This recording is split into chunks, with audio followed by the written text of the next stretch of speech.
Hello and welcome to this amazing, crazy event, Glitch Infinite, Banjo-Kazooie 100% speedrun by the great Duck. I'm here for the first time ever with Trihex. I've never gone with Trihex. This is really exciting. Yeah, you're about to get the absolute dynamic duo of commentary right now. Yeah, Banjo-Kazooie is an absolute childhood bang for me right now, so I'm super hyped to see Duck absolutely blow it to smithereens here. It's one of my favorite games. Like one of my favorite speed games of all time is Banjo-Kazooie, 100%. It's just so good. I've tried to learn it before. I think I might. At some point, I would learn Banjo. It has to happen. Yeah, I'm excited because there's a lot of very unforgiving, very specific, high-skill, tech-stealing stuff that's going to happen here. It's going to blow y'all's mind. Absolute poggers here. Yeah. This game has come so far in the last, like, half-decade. It is crazy. Yeah. You will see. I promise y'all here, like, get your donations ready, get your wallets ready here, because if you pog out loud, I want a $5 donation for the children for Speed on behalf of Duck today. All Please. right, yeah, donate. Give generously. All right, can I get going? Yeah, you feeling good? I'm ready. I'm ready to rock and roll I'm here? ready to do this thing. All right, Do well, it. everyone in All chat right. now, without further ado, I hand it over to Duck while we commentate here. This is Banjo-Kazooie 100%. Sweet. Let's do it. All right, let's get the timer going in 3, 2, 1, go. All right, Poggers. Banjo-Kazooie 100%. I'm happy to have Cheese and Trihex, the most knowledgeable BK speedrunners I know, Absolutely. here to help me out. Yeah, so the first thing that's really worth noting is that there's a couple of versions of 100% that's commonly run. And I'm going to be doing one called No FFM, which means I'm not going to be using a glitch that allows you to start the game with a bunch of the moves already learned. That was like the most competitive way that this game was ran for a while, but as of recently, a lot of people have been switching over to No FFM, just because like the FFM glitch that you have to set up before the run is pretty tedious, and I don't know, it's a nice change of pace to not have to do it every time. It saves 3 minutes, but I don't know, it's not really worth the setup. So for today, we'll be doing No FFM, which means that I do have to go to bottles to learn every single move. I'm on a truly empty file with nothing, no progress made or anything like that. The purest speedrun, man. As Right. pure as it gets. So with this essentially, game. we're doing the 3-minute tutorial at the beginning of the game to learn all the moves, right? Yeah, this is, well, in the normal game, you can actually tell bottles you don't need to do this tutorial, and you don't need to learn these, like, really basic moves. So this is fine. You can just skip these anyways. But I have to make my way around here because 100% for this game includes all the empty honeycombs, jiggies, and notes, because that would fill out the total screen. Oh, I see. Yeah, So because of Hundo is why we're doing this, exactly. not yeah. because it's faster in any kind of way. No, I got all 6 honeycombs here. That is necessary for the 100% run. You got to get all of those. So may I ask here a really basic question? Sure. What is 100%? Is it every collectible on the pause screen, or like? No, it's on the there's a total screen on the pause screen, and you can view totals. On there, all that's included is empty honeycombs, jiggies, and notes. So I'm going to be getting all the empty honeycombs, jiggies, and notes, and then just beating the game after that. Yeah, I just did a trick called bottle skip, by the way. At the very top of that mountain, if you land, or like, there's like a very, very certain way you can move around Bottle so that he doesn't activate and talk to you for a little while. So I was able to skip that text, so I was saved actually a good going to amount ask of you time. about that because when I used to watch this a lot, you usually do the backflip Yeah, that's on true. top. Yeah, like Trihex was saying, this game's come a long way in the last little while. The last time it was ran at an event kind of similar to this was, I want to say Summer Games Done Quick in 2019. It was a race between myself and Paganator. And like since then, there's been a ton of new discoveries, like even little things like a faster version of the bottle skip where you don't do a backflip is like one of the many new things we're going to be showing off. Is it also easier? Because I remember seeing people lose runs to that backflip, just Yeah. like failing the bottle skip. It's debatable, yeah. Okay. It could be for some people. So yeah, as you notice with No FFM, I do not start this level with the ability to get into Talon Trot, which is the fastest form of movement. So I'm going to try to quickly get over to Talon Trot, but I'm going to get as much as I can on the way. Obviously, you're going to see me collecting in every single level 100 notes, 2 empty honeycombs, and 10 jiggies before I can get out. This is awesome to me because like when I tried learning this game in 2015, I was learning no FFM, so like all this movement is like bringing back memories. Yeah, I mean, hopefully like with the resurgence of a bunch of people, especially at the highest level, competing with no FFM, it encourages more people to pick up the game, give it a shot. Yeah. You know, because FFM obviously like kind of a scary barrier to entry for some. So here's Talon Trot. That easy. Now I know the move. I'm going to be mostly using Kazooie for movement from now on. Much faster than rolling around. So now we're retiring Banjo early now already? Yeah, he's chilling for the rest of the round. Yeah. He doesn't do much. Kazooie and Kazooie, y'all. Yeah, Kazooie. So that's the first jiggy. A couple of text boxes to skip. The rest of this section is just going to be really precise movement, so like as fast as I can get everything on this hill. I do want to bring attention to the animation you saw when Duck acquired that jiggy piece. That's notable because we're going to see animation skips later on, right? Yeah, absolutely. As many as we possibly can. Every single time you do that jiggy jig, it's a 4-second dance where you have to stop moving.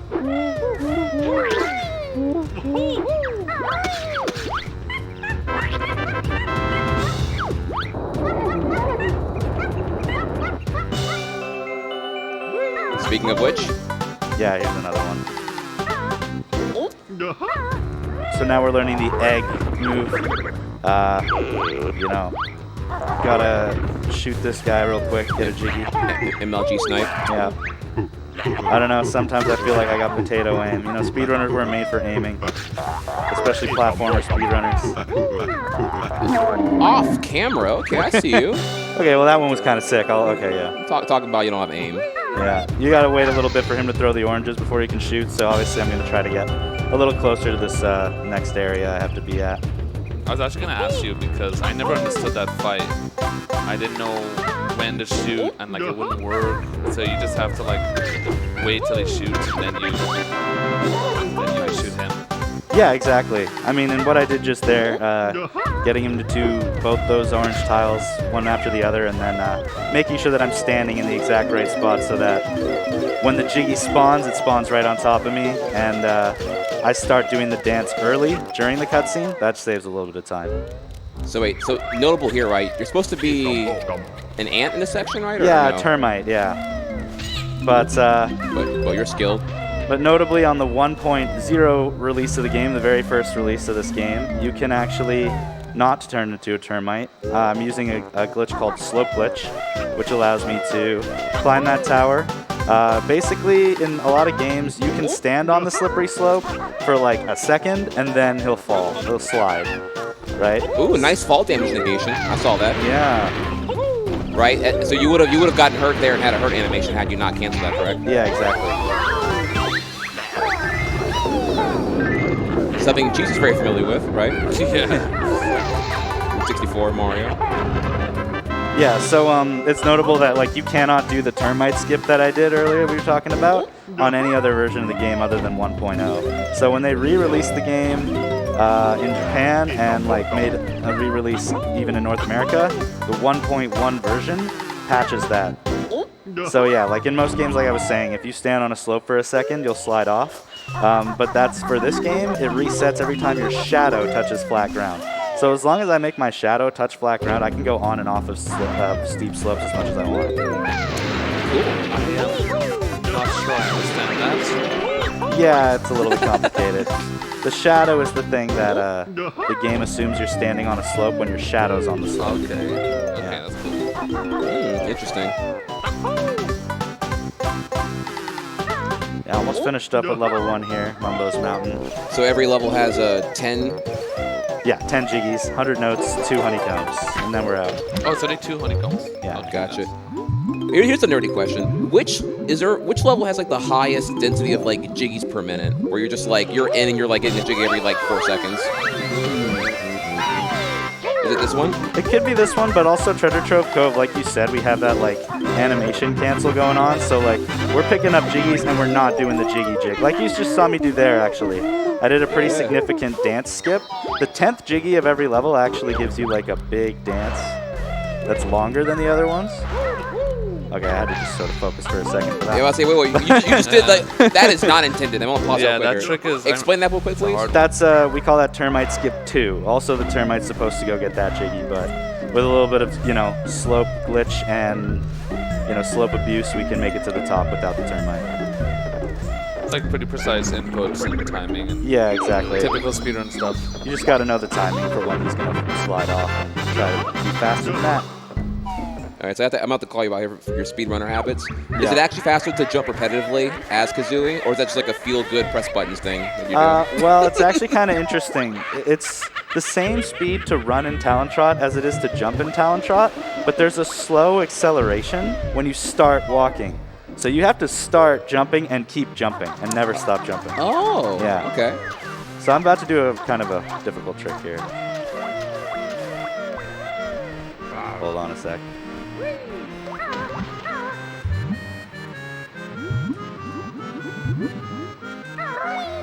Nice. Oh First my try. God, dude. That's a tough one. What are you supposed to do there? Like make the cannon shoot the chest? No, you just to enter any level in this game, you go to a puzzle and put the jiggies in.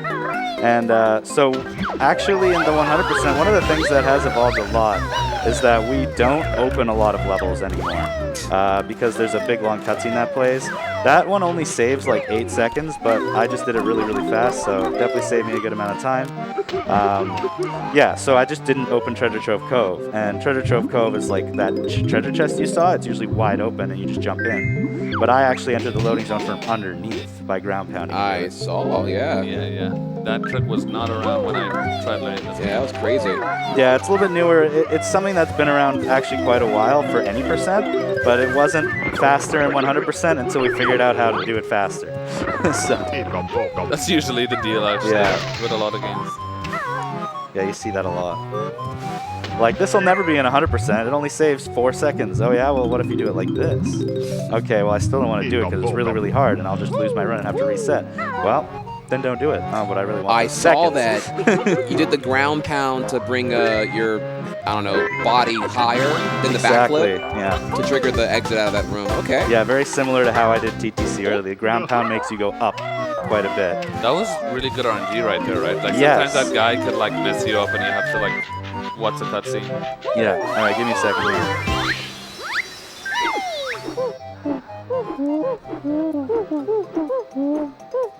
Okay, good. I feel like you make flying look a lot easier than it actually is. Yeah, flying in this game is one of the things that's really, really hard when you're first starting out, and it's a little unfortunate. A lot of people that want to pick up this game kind of give up in Treasure Trove Cove, because it is a bit difficult to get the flying I want to down. bring up here that you did another animation skip by acquiring the Jiggy while in flight mode in that tight confinement of the chest, right? Yep, and I just did another one And there you did at the top another of the one. lighthouse. Mumbo token in here. So one of the things to note is Mumbo tokens are not required for 100%, but they are required for transformations. So I'm going to be collecting a ton of those, especially early on, but not all of them. Gotcha. Just enough for what you need. Yeah.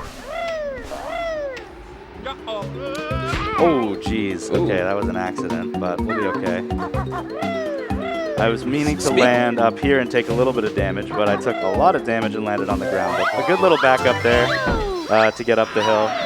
And I'll make sure that I get some extra health, because one thing I didn't mention is this is a super non-marathon safe speedrun where if I were to die at any point in the level, I would lose every single note that I collected and have to collect it again, basically having to reset the entire level from the beginning. So I'm going to do as much as I can to not die, because an unintended death is pretty big disaster for time loss. Right, and you plan on doing death warping in this speedrun, correct? Yeah, lots of death warping. So yeah, not the safest thing. Yeah, Death so, warping once I have all the notes, basically. Yeah, so once we have the 100th note and everything else collected here, it's faster to kill yourself to warp upon death back to the beginning of the level, right? Yeah. Rather than needlessly backtrack. So I'm going to heal right here, just because I got to play it a little bit safe. Safety strats, Yeah. love it. Necessary after that mistake, for sure. The voices in this game are just the best thing ever. It's so good.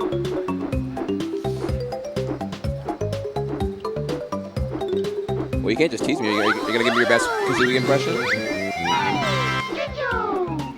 You ask me something? Yeah, are you going to give me your best Kazooie impression? Kazooie impression? Okay, let's see. You do Kazooie, and I'll give him Banjo afterwards. Is he not your spirit animal, Kazooie? You go. Yeah. There you go. No, wait, Doug. Your spirit animal's definitely the ice, whatever, polar bear thing. Like. Oh, yeah. Way.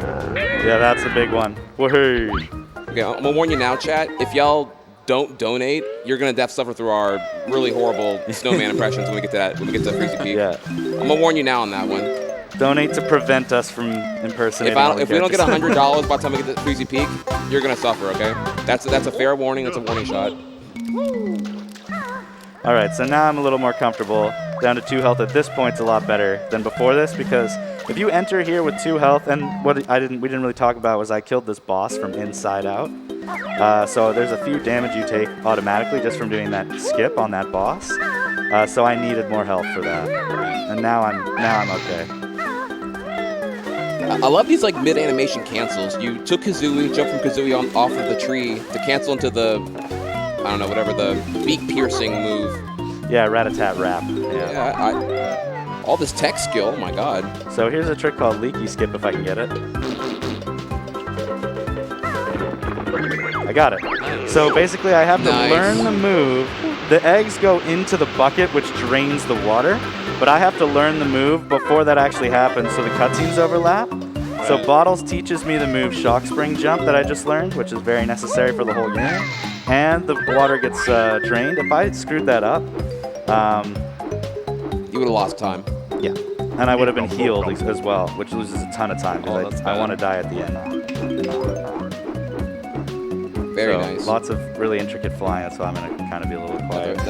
Animation cancel right here? Yeah, got to get a Jiggy in flight, and then I have to really remain in flight because I have to fly all the way over here for the last empty honeycomb of this level, which is way out in the water. You don't have the, what do you call the move where you, I don't know, you kind of like, when you're already flying, you could like, that's right, forward with.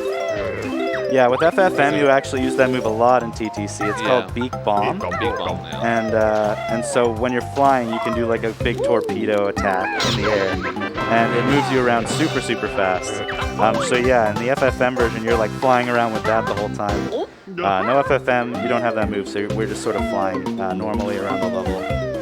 But that's most of what we got to do for TTC. The ending of the level is actually in the sandcastle, and you'll see how I skip the 10th Jiggy animation at the end of this one. Let's see. So I got to quickly solve this puzzle. This Wordle was kind of different. Nice. You ruined it. I was going to make a Wordle joke. You were? Oh, no, I'm still going to make it. I'm still going to just later on. All right, so 100 notes, and the last Jiggy is, whoop. Shouldn't talk while I'm trying to do this.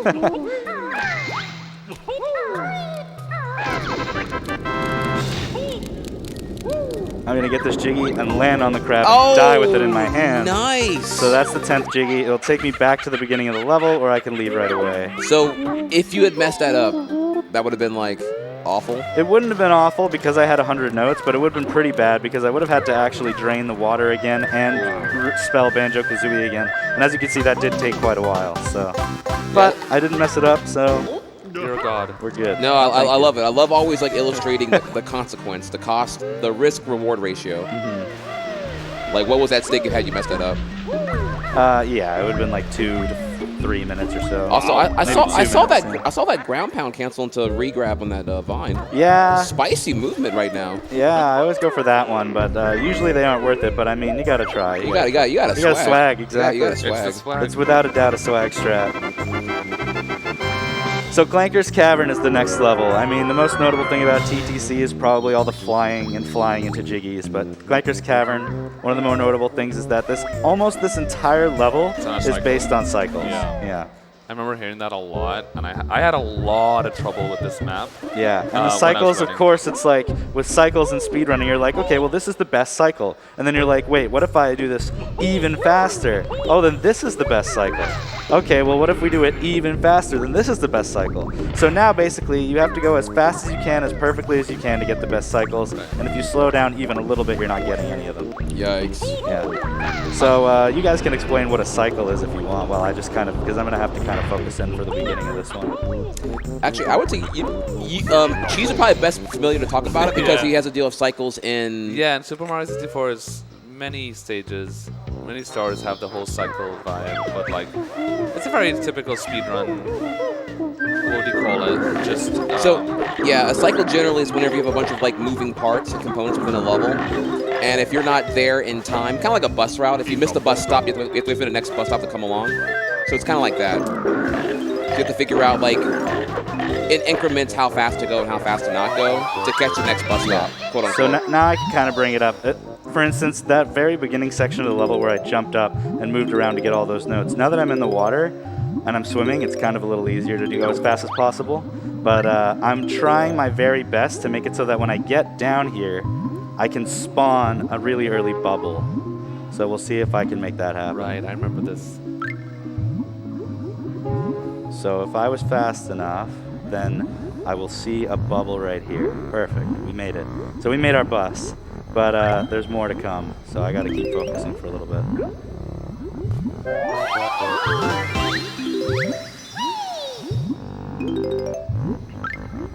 This level scared a lot of people, having to swim all the way down here. Yeah, like I was like 9 years old when I first played this. Yeah, this level scared crap out of me. So we'll see if I was fast enough with my swimming here, collecting the notes, the Jinjo, and activating the key. Now that Clanker is raised, he bobs in and out of the water, and I'm going to have to like shoot his gold tooth to open an opening. And basically, it's one of those things where you have to wait for it to appear above the water for you to be able to shoot it. So my goal is to get there and immediately shoot it and go in. Right, and it's like, it's a very tight how long do you window. have to wait for him to like get back up if you miss the cycle? It's 10 seconds maybe? yeah, like 8 to 10 or something. So it's worth it to try to just obviously do this perfect, but it's a pain to learn how to nail this cycle, and I feel like I'm about to, so that feels good. Yeah, that's the worst part about learning anything with cycles. It's just the annoyance of not being good enough for a long time to be able to make the fast cycles, and you just have to accept that you have to make slow cycles. Looks like I got it. Boom. Nice. Barely can make that one, right? It was like, that's how tight the window is. From the moment I entered the level, that's what I was thinking about. I had to make that 2 cycle, so that whole entire beginning had to be perfect. This one, now we don't really have any cycles. I'm just trying to get in here. There's a little rings mini game I try to do really quickly, and then I get out. And there's another cycle after that. The best way to put it is just like, with cycles, there's usually like a global timer active, and you have to accomplish other things while keeping in mind that timer, which makes things very, very stressful. Yeah.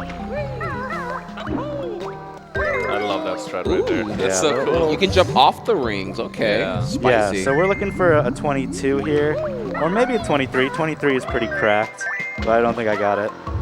But 22 would be good. Not that attitude. Boom. Did I get it? Oh, very close. But still really good rings. And then once I get out of here, there's another cycle I have to make. Basically, Clanker, now that he's raised, he shoots a bolt out of his blowhole, and it goes like in and out, and then so I want to get there right when it goes out so I can fall into his blowhole. But there's a lot of stuff I got to do out here.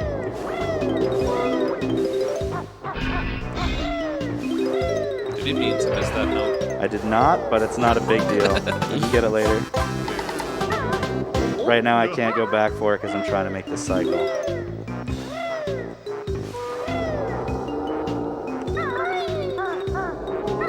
Oh, yes! Clutch! It's a big save, but that makes it a little bit harder to make it. So I gotta go really fast now.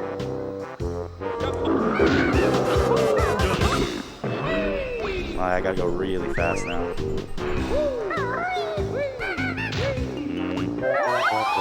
No, okay. I'm gonna miss a cycle, that's fine. Tough stuff. You really can't slow down at all. But now I have a lot of time to make the next cycle so I can kind of make sure I do everything right. That one's really tight, so a little tougher. Not a big deal, though. Not a big deal. Can-do attitude. Yeah.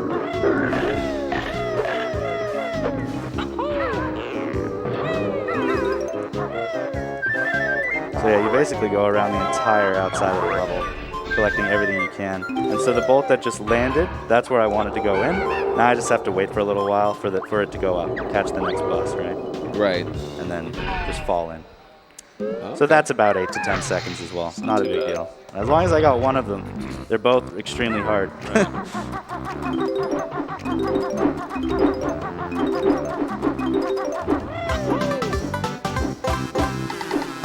69 notes, nice. Very nice.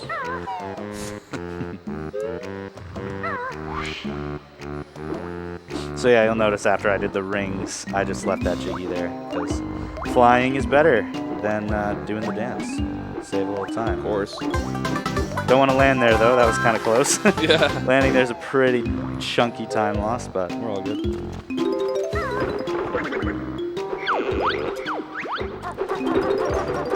So, You're yeah. a madman. I'm just sick at dodging. That's what's going on right It's here. crazy that Insane. works. It's just like, just All right, how hard is that to do that? Because I was like, I didn't think you were actually gonna do that. No, this is extremely easy. literally Anyone just can do walk this. there. Oh. Yeah. Hey, why would you just? They don't just program lie? it. They don't program a hurt box there. I don't know. No, what I meant to say was I can just see it a lot better than you because I played the game for a long time. Most people wouldn't be able to dodge those, but you know, with enough practice you can get there. Oh my, yeah. I mean, We got to make a good story here. of course. You're built different. You're assembled different. You were constructed in a way deemed abnormal by societal norms. Built differently. So the note that I left before, I can get it now. It's right here. No big deal. That's a bug. Out here.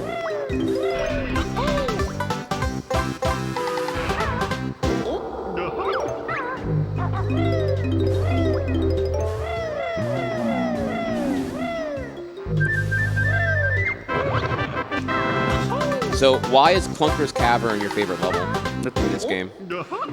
Listen, I love my tactically loaded questions. Go ahead and answer it. yeah, you're like, oh, what level did you get the most jiggies per minute? What level did... No, this level, I would say it's one of the worst speedrun levels because, you know, anything that's so cycle-based is a little bit less fun for a speedrun. It's not a bad level, though. I think this game has really good level design, really good music. You know, I think it does well in the art department, for sure. Like Grant Kirkhope, big shout-out. You know, a legend in the video game music composing scene. Facts. Everybody knows that guy. And love the music in every single level. There's not a single miss on this game. Absolutely.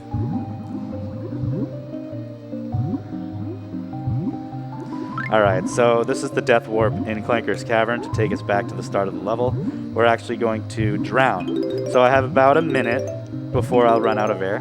There's a bunch of things I have to collect. It's pretty lenient though. So there's my 100 notes. And then Alright. there's my second honeycomb right here. And then there's my final jiggy coming up. This one actually is our 6th honeycomb, so it's going to give us another, I just say hard piece, but yeah. Yeah, whatever you want to call it. Life. Honey. Actual life. Yeah, health, yeah. And then it used to seem a lot like tighter and a lot more scary, but I'm scared right now, actually. yeah, you're scared right now. What's left to This. get? Got it. Okay. And then you still have quite a good amount of time before you die.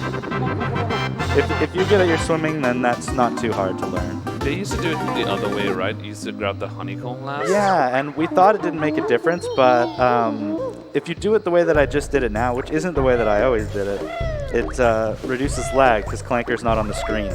Oh. Yeah, which we didn't really know about before. Get your golden eye on. Anti-lag strats. Yeah, don't look at the level. So this is a difference between FFM and no FFM that I might point out for any already frequent Banjo Runner watchers out there. We're doing Bubble Gloop in its natural intended order, which is level 4. Bubble Gloop in the FFM run is actually the last level, and you enter there as the B, which is a whole nother thing, but we'll get to that later. Gotcha. Bubble Gloop is next, so I have to open the level. There's no other way in. double gloop swamp. Yeah, there's a pretty big lull here. So let's do more Banjo-Kazooie impressions. Which one? Grunty. Grunt. That's my Perfect. Grunty. You're Gruntilda, right? Yeah, Gruntilda, sorry. You know, her friends call her. Oh my god, you guys are so loud in my ear. Doing so good. I've been playing the game for a while. Yeah. Oh my god. My favorite is the That's Who the does honeycomb, that? right? Oh, the honeycomb. The honeycomb. That's my favorite by far.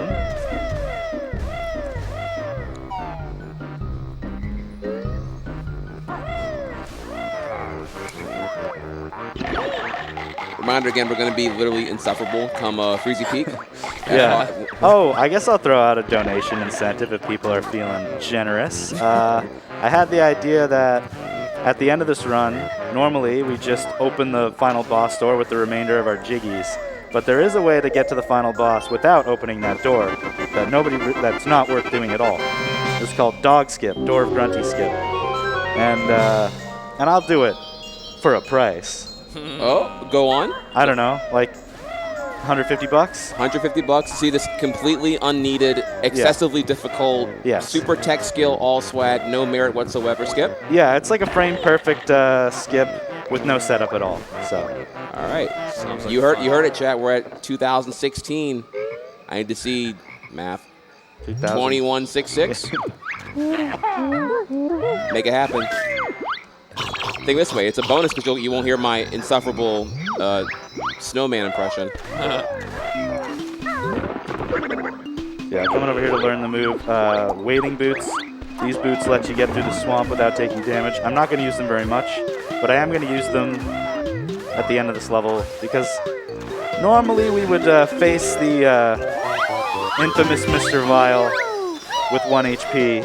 No problem, it's an auto-scroller and we expect to win all 3 rounds. But I just thought for marathon safety, I'd go in with a little extra health because if you do lose, you die, and this level is extremely long and extremely tedious to recollect everything. So I'm gonna play it pretty safe and head on into Vile with extra life.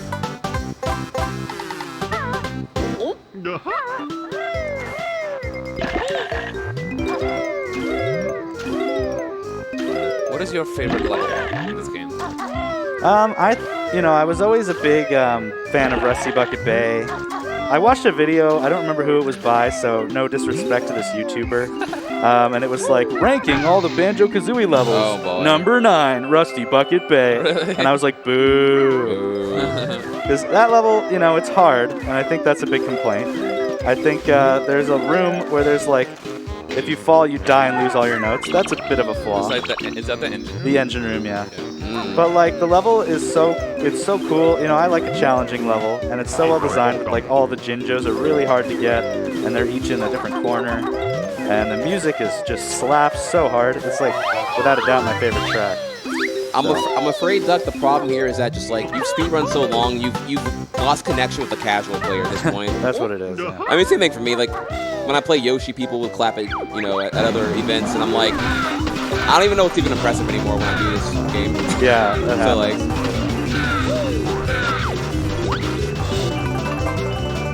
you're just too godly now, I think one of the things that's awesome about Rusty Bucket Bay 2 for the speedrun is that it's actually deceptively one of the easiest levels in the run.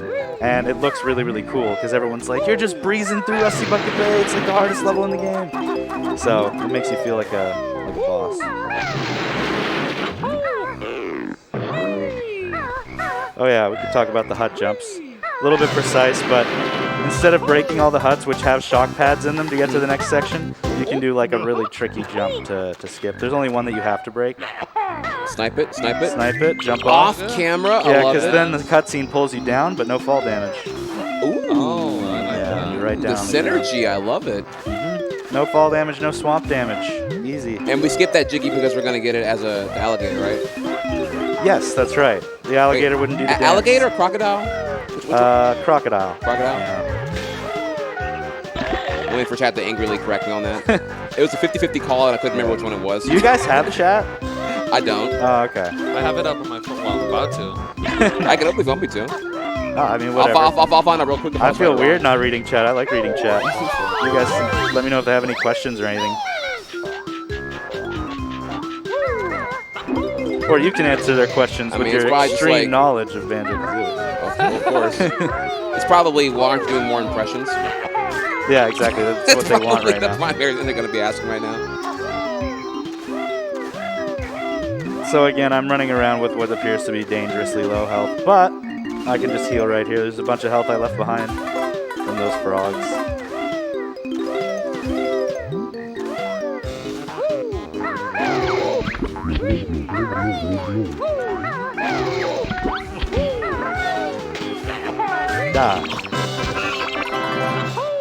Good to get this. Whoa, what happened to the sound?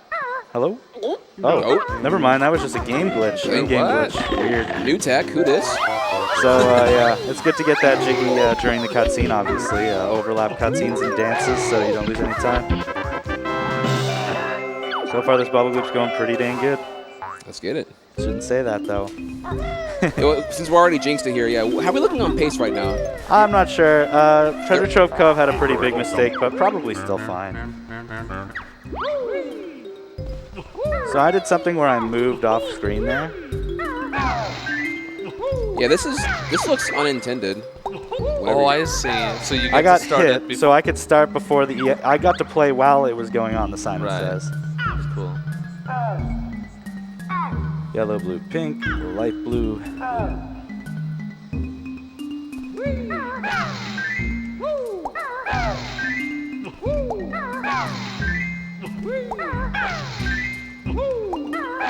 Okay. Definitely still memorizing these right now. Okay. I'm just memorizing, no big deal.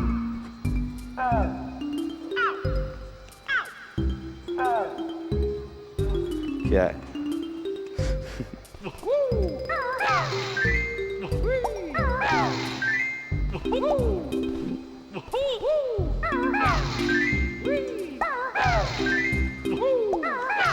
Wow, such a good memory. I was gonna wait, so I'm like, whoa, it was red blank red. I don't know. I freaked out for a second there. Oh yeah. That part. Normally, what we do as speedrunners is we just type it in our chat. Big brain. That's the OT Personally, I was looking at it, and I was like, okay, this is like an Android unlock screen. I was looking at the swipe. Oh yeah. See, I could have just memorized it, but I was a little worried about it. Just because, like, we just don't memorize it normally, so I don't even know if it's hard or not. Probably not. It's only like 7 things, but. Okay, so right now I should be. Oh, I'm at full health. Okay, interesting. Oh, that's right. I collected one I didn't mean to collect when I killed that dragonfly. So. Yeah. Not a big deal though. I have more health. Just have to take an extra hit somewhere. Swamp boots. Yeah. I love this theme. Yeah, the Banjo-Kazooie theme. Legendary. You know what I noticed about Banjo-Kazooie more than anything that stood the test of time? They just put this music in every YouTube video. Like, every YouTube video uses Banjo-Kazooie music. Like, doesn't matter what game you're playing, or it could be like Ludwig doing like a YouTube video about something, and then just like Banjo-Kazooie music in the background. Yeah. Like I mean, it's so unapologetically upbeat. How can you just like who can hate it? Exactly. It's so good. Like, do you know how lit it was like Christmas morning '98 playing this thing? Oh, like, yeah. Oh my god. The best memories of my life was waking up to your Santa presents of like the GameCube with Luigi's Mansion and Sunshine, and then playing those games for like 2 weeks straight. 2 weeks straight. Like, Mom's all like, when you gonna go outside? And I'm like, outside? You bought me the best game Yeah, ever. you got me like... Did you guys ever have the egg timer? Oh my god. That was the most devastating part of my life, was when my mom said we could only play video games for 1 hour at a time. Oh, yeah. And they put on an egg timer. Oh my god. Dude, oh, it was so tragic. My mom's thing was like, okay, 1 hour of gameplay, 2 hours of rest. And I'm like, can we switch that around? What? Whoa. 2 hours of gameplay, 1 hour of rest? Look. look, I got the AB honor roll. What more do you want out of me? Okay, like that was my plea bargain. Dang! How could you not be allowed to play video games more than that? I had terrible grades. I remember specifically this one time when my brother was playing Mystical Ninja Goemon's Great Adventure, the sequel for the N64. Right. And there was a really, really hard level, and it definitely took like an hour and 15 minutes to beat it. Like, even if you were so perfect at it. And like, I remember the timer going off and him being like, "Don't tell Mom. I have to keep playing. I can't save here." Yeah. She would never. Hey, childhood 101 there. You just pause the game, turn off the TV, keep the N64 on. Oh, but we had too many siblings. Like, someone was gonna come in and turn it off. Yeah. The one The TV. tears, man. The one TV / the one family PC woes. Oh, sorry to interrupt, but I gotta sing. Here we go, we're racing Mr. Vile. Greedy crocodile doesn't make me smile. On round one, we'll grab all of these items. We don't gotta fight him, he's real slow. That's right, on round one with Mr. Vile. Greedy crocodile doesn't make me smile. Going around to eat up all the yumblies in my tumblies. Hey, let's go. Greedy crocodile, Mr. Flippin' Vile doesn't make me smile. Here we go, we're gonna eat up all the yumblies in my tumblies. Do-da-da-doo, da-da-doo-da-day. That's right, he's Vile, the crocodile. He's a greedy croc, sucks rocks, and don't make me smile. Alright, now that time is running out. Mr. Vile is gonna lose, no doubt, 'cause I'm the better, faster crocodile, and he's stupid slow, Mr. Vile. Yeah. Alright. Okay, who came up with those lyrics? Yeah, please. Me and my older brother, collectively. Really? Yeah, he came up with the greedy crocodile doesn't make me smile, and I just like expanded on it because we used to play video games and just like for parts like this, especially speedrunning, this is like an auto scroller. Right. So it's like nothing to do other than just play, and so yeah. You know, we Brental flossed it a little bit, made some lyrics to some video game songs. See, you could have told me this was like a Banjo-Kazooie speedrun community lore thing that like you started, everyone hated you for it, and then they all. Some people do. This is really true, actually. Some people mute my stream at this part. You gotta believe it. Hey man, haters are your biggest fans. Never forget. I know, right? Hate watchers all day. All day. Still views. They muted, but they're still watching though. they watch it. There's Yeah. no such thing as bad publicity. Oh, by the way, twitch.tv/duck. DUCK. Tell them. If you like Banjo-Kazooie, I play it quite a bit over there. Sub go for the SoundCloud. Yeah. Yeah, we'll drop it on Spotify at, I don't know, 10,000 subs. We can do it. You heard it, y'all. 10,000 YouTube subs will do it. I think I'm at like 4,000. But yeah, round 3, looking pretty easy breezy. We're quite a bit ahead. Duck, you broke my brain. I hear the song now. Like, I actually can't. It's catchy. It's so catchy, it's ridiculous. Greedy crocodile, Mr. Flippin' Vile, doesn't make me smile. Here we go. Yeah. This is what Bubble Gloop is all about. It's an otherwise boring level. But this Bubble Gloop has been pretty clean, actually. I love it. I'm gonna strategically let Vile get a couple here and hope that they spawn close. Never mind. Unlucky. You want him to, obviously you want the game to end near the exit. But we got pretty unlucky. We're pretty far from there, so I gotta make my way out. Oh, I see. Yeah, like over here is where I'm gonna leave. So, didn't lose to Vile. It's a pretty nice relieving moment. Do you go faster if you bite like that? Yeah, for this transformation you have to just keep biting constantly for the maximum speed. Get that jiggy, skip the dance. Yep. That's the way to keep dry pants. What's that from? It's gotta be from like a cartoon we watched on Disney Channel. No idea. Wait, what was the question? It's like, there's something I remember watching. It was like, cross your legs, do a dance. That's the way to keep dry pants. This guy had to pee or something. Wait a minute. More importantly, this is the most rare thing ever. The dragonfly got caught in the tree and he can't kill me. That never, Wow. ever happens, and it's Really? extremely hard to die if that happens. I'm about to lose like 40 seconds to the What? craziest, rarest Are you thing. serious? I have to go all Marathon the way. luck, Oh no, I thought it was a good thing. That's I was never like, happened oh. before. No, seriously, that in my life, I've been speedrunning this for like 10 years, maybe 3 or 4 times ever. Wow. That is crazy that happened. He was just in. I'm talking about peeing pants, and that happens. T-Tours. T-Tours. So, Wow. yeah, huge time loss there. Nothing you can do about it. Very, very rare. If he just spawns in the tree, you can't die. So, is what it is. It's kind of cool that it happened at a marathon, actually. Yeah. And an otherwise perfect bubble gloop, though, so a little frustrating at the same time. All right, making our way to Freeze Easy Peak now. Also want to give a shout out here. I think we currently got a $20 donation from Scrambles. Ooh! So we are on our way to. Tell me again, what is it here? It's a super swag YOLO skip that. Yeah, super swag YOLO skip that doesn't really save any time. That's really hard to do. We're getting there, y'all. Thanks, Scrambles. Scrambles is a member of the duck community, so good to see them out there representing. Thank you, Scrambles. For the kids, y'all. Yeah.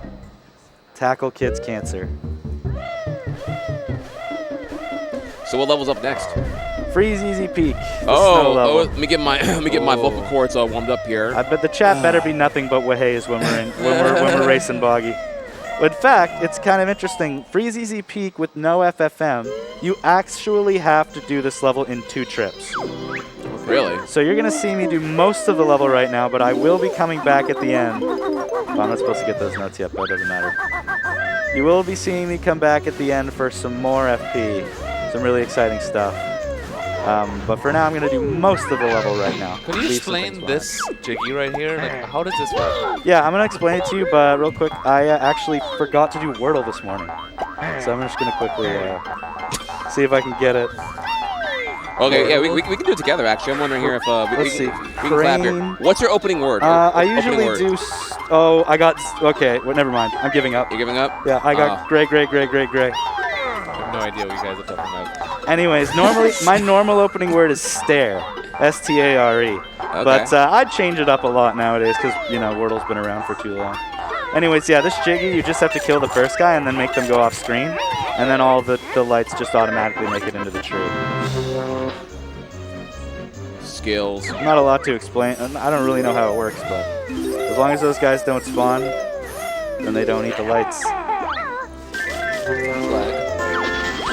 Man, this is not. You have like not shot anything on camera the whole game. You're talking about you don't snipe. Like you've been doing all swag shots the whole time. True, I guess that is kind of how it goes. This is actually one of the coolest tricks in the game if I can pull it off. It's called YOLO Star.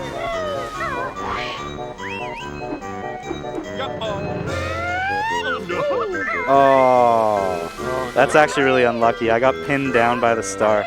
So you're supposed to be able to jump through, fly back, and then ground pound to get through it the 3rd time.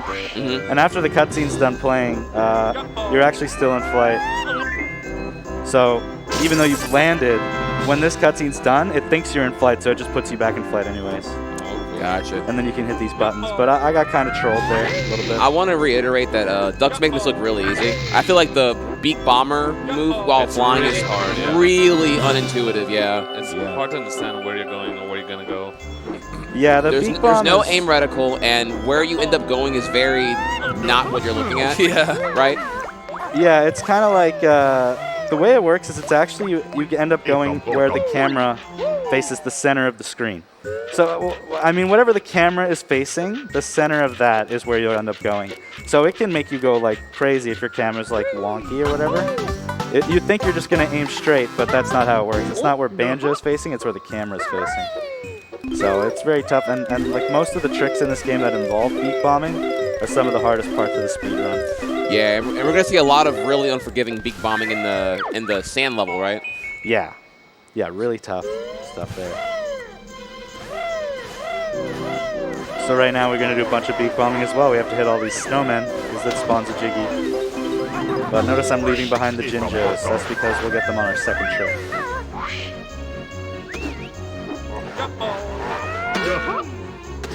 God, that recoil. Holy crap. Yeah, that was awkward recoil. Kind of screwed me up a little bit, but I'm still flying.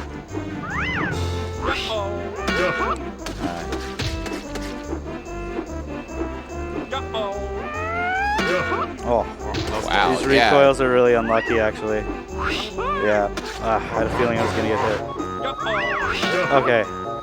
Phew, that could have gone a lot worse with those recoils. Uh-oh. Yeah, chat, they're genuinely like not easy. Well, I'm very low on health right now. I'm going to have to play this really safe. Show them how it's done. Alright.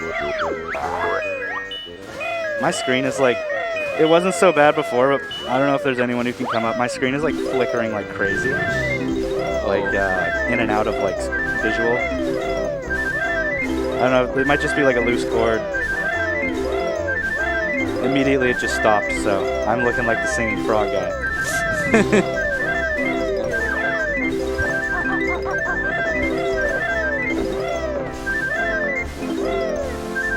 So you're not going to be riding the ski lift thingy this round, the right? sled there? Yeah, sled. I will be this round actually doing. Oh, okay. I do one boggy race and I leave the second one for later.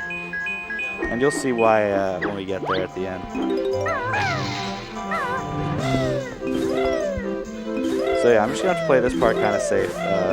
Normally I would take a little bit of fall damage here on purpose to lose health, but I lost a lot of health unintentionally earlier on, so I'm going to do a couple of nifty little things that save some time here.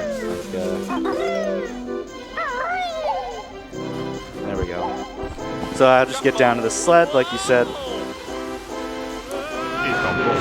and get Boggy up and running. He feels better now. Hey, yeah, he had killer back pain, right? Is that what he claims, or was he just sleeping? He had a jiggy inside of him. He had to get that out. Yeah.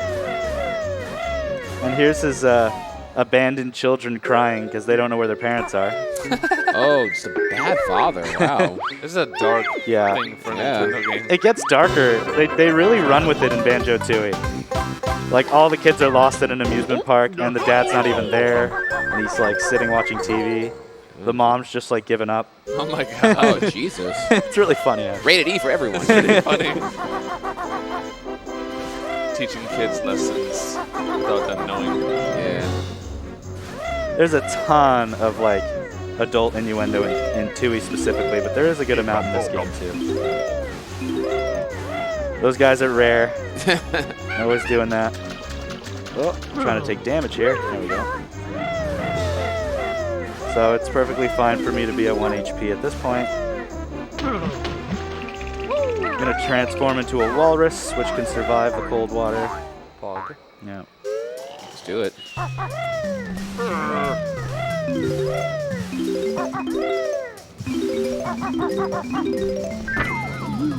One thing to note is that randomly, Mumbo can screw up his spells. It's like an Easter egg, but it's a 1 in 40 chance. And if he does that, he turns you into a washing machine. Oh, that's right. Yeah, and he's like, oops, let me try that again. And then he turns you into the proper thing. If that happens, you lose 10 seconds in your speed run. It's a 1 in 40 chance. Is it really 1 in 40? Because like I've seen it happen a lot. Well, like 1 in 40 is pretty high odds for a game where you transform this many times. Right. Oh, yeah. That was some pointless swag. So what was that? What was that about? I didn't want to get the health because I want to stay at 1 health, but I wanted to get the empty honeycomb, which was surrounding it. So it's like kind of like a pixel perfect. Is that grab one but not the other? Or just happened to happen this time? I try to do that every time. Usually I do a little bit better than that. Here we go. Ready your wahays. Let's see the chat flooded with wahays. Wahey! Wahey! We can see chat, so I'm seeing you. Okay, where are we at right now? So basically this boggy race is heavily rubber banded. So if I lose a little bit on purpose at the beginning, grab a bunch of items, he'll slow down heavily, and I can catch up. This boggy race is something you have to do, and there's a lot of stuff in the level you can collect during it. The sound, the genuine sadness when you pass him. He's like, oh. Dog.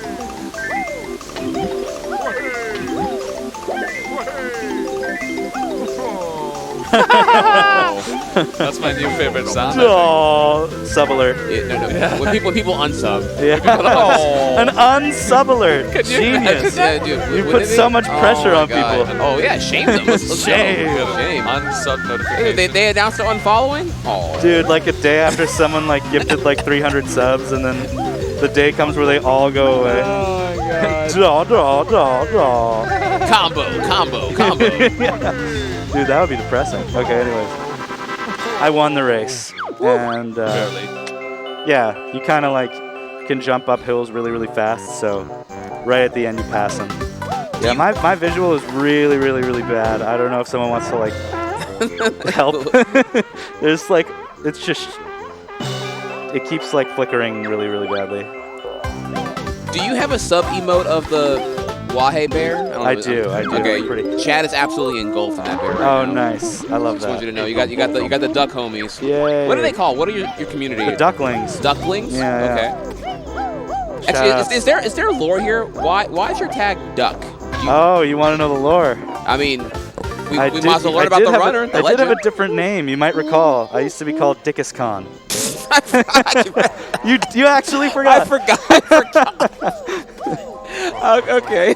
I was like, he's baiting it. He's baiting it. Okay, so Kangaskhan's favorite Pokemon. Okay, and then naturally something like that. Something like that. You know. We play. It's actually from Civ 4. I would watch my brother play that a lot. And Genghis Khan in that game, man, he was a bit of a dick. So I just called him Dickus Khan. And he's in your head rent free forever, and you just had to like, you just come up with the name. But I actually got accepted into Summer Games Done Quick, and they said that they wouldn't put Dickus Khan on the stream. Drama. But anyways, I also felt like Duck was a much cleaner name, much more brand friendly, easier to remember, and also fun. I like ducks. Ducks are cool. Ducks are cute. Okay, I'm going to be showing up a trick now called Mad Monster Mansion Early. And this is new. I don't think it's ever been showcased at any marathon like this before. World premiere. Unless I'm wrong. But do you need serious time? I do. Yeah. Okay. Maybe we'll hold off on this for a second. Yeah. So before I enter Mad Monster Mansion, I have to break this gate because I'm going to leave it as the pumpkin, and the pumpkin cannot do that. So I'm going to break it with Banjo and Kazooie. And then I'm basically going to be quiet for the next little bit and explain. All right, so I'm going to prelude here. Chat, let's see an exciting, radical new skip.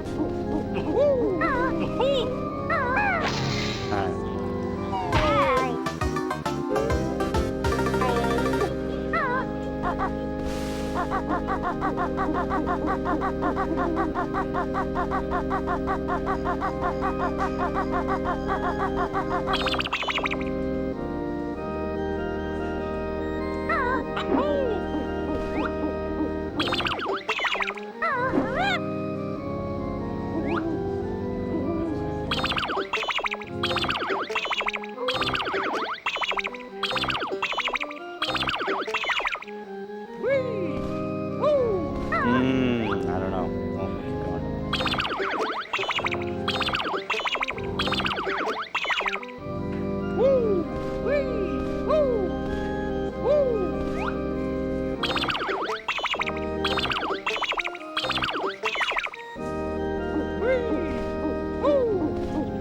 Yes! Yay! Oh, man, I can't believe that. No idea what I just watched. Yeah, really complicated.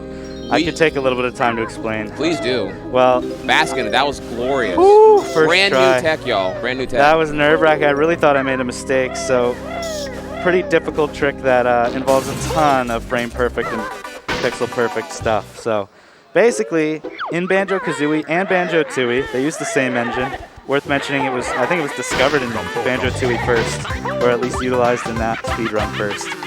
There's something called a bit clip, I guess named after 8-Bit Beast, who found it. There's a very precise pixel in the floor where you can go through the floor.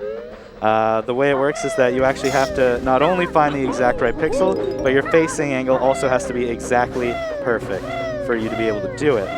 So the way that the trick ended up working is that when I died after breaking the gate, it reloaded the screen. And that's always going to be the same every single time. When it reloads the screen, you have a certain facing angle, and you're in a certain location. Every single thing I did after that was like a perfect buffered movement so that I could get to the place I needed to get, face the exact angle, and get to the exact pixel in the floor where there's a hole. So I could go through the floor and then enter the level. Wow. And so it involves like a lot of pausing, obviously, because you have to pause on the right frame to face your angle. And then there's something I did called a punch cancel, which is where I press B exactly 1 frame before I press A, so that Banjo moves forward exactly 1 pixel. So every time you saw me jumping, I was actually moving 1 pixel forward. Oh, I was wondering about that. So just a bunch of like pixel perfect movements and frame perfect angle readjustments to get to that exact spot in the floor that you can clip through. That's awesome. And yeah, got a first try. Yeah. Sounds a lot like OOT, positioning, maneuvering. Exactly. It's like when Banjo all of a sudden became Zelda. It was when those were discovered. Actually, geez, didn't you run OOT briefly? Or still do? Yeah, for about almost a year. I was 3rd place in 100% for a while. Hog. Hog? I'm sorry, I didn't mean to A lot of undermine you there. people had a lot of people had no idea, but yeah, I was very close to top time. Nice. Well, I was a top time.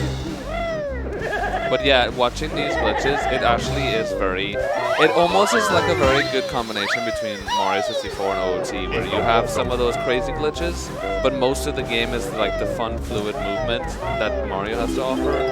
That's like this game. Yeah. Yeah, it really is. That's why I love this game so much. It has a good mixture of both things. Okay, so I gotta get over here. Whoa, okay. Now we're gonna do some. Hardest part of the game is actually just aiming these egg poops. Yeah, making them look easy. They are not easy. Those are not easy. They're not.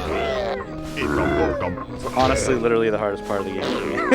Yeah, especially when the camera's not even facing, like, I don't know, like... Yeah, when you have to hold like a weird random angle that's not a notch or something. All right, that was pretty freaking good, actually. Yeah, that was And perfect. we're out of there. Yeah, I do agree that this game is... A lot of it, and a lot of things, like the types of speedruns I gravitated towards at the time were like the Marios, where it's mostly just playing the game really well and really fast. It's not a lot of game-breaking stuff. As time goes on, we find more and more of that stuff in those games, though. Like Banjo-Kazooie was very much beat the game really fast, like just be good. And now it's like also we have a bunch of glitches you have to do now. So it does add to it. It adds interesting stuff, in my opinion, without being like a total glitch fest. Heard that.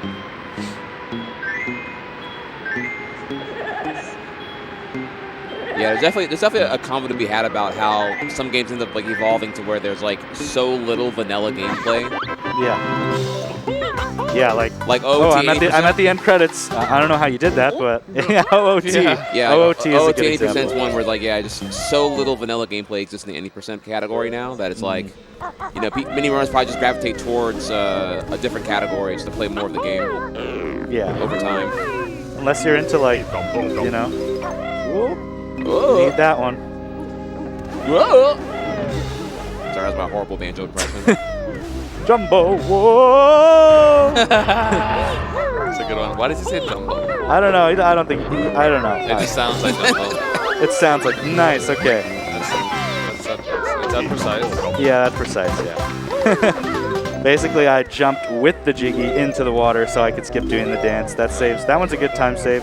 There's also a secret Mumbo token under that tentacle that I picked up. So that whole section's a little bit tough. So you'll notice I don't actually have the speed shoes yet. I haven't learned that move. So I'm running to try to beat this timer without speed shoes. Let's do and you know how you do it? You pause the game. And it stops the timer a little bit.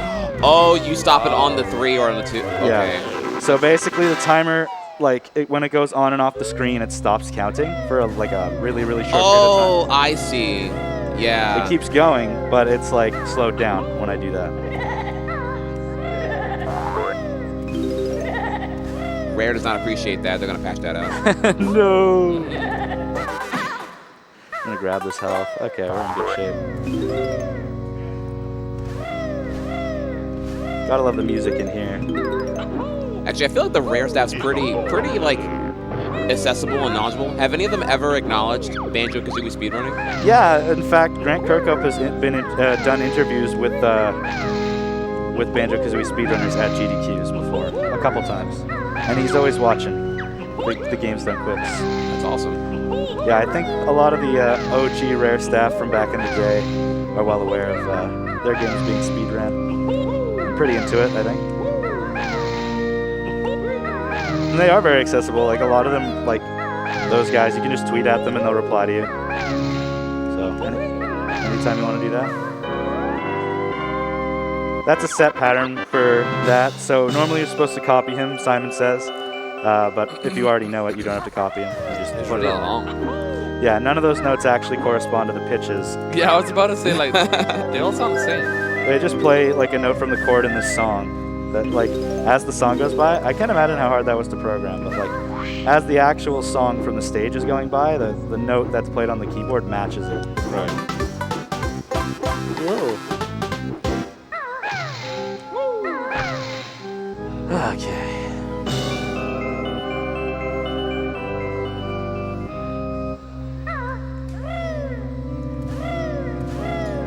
So for context so far here, are we nearing the halfway point of all things acquired needed? Or are we past halfway now? I think past. We're definitely past halfway through the run. By a little bit. Play that a little bit safe. You don't always have to kill that ghost, but I didn't like where he was. He had to go. He had to go.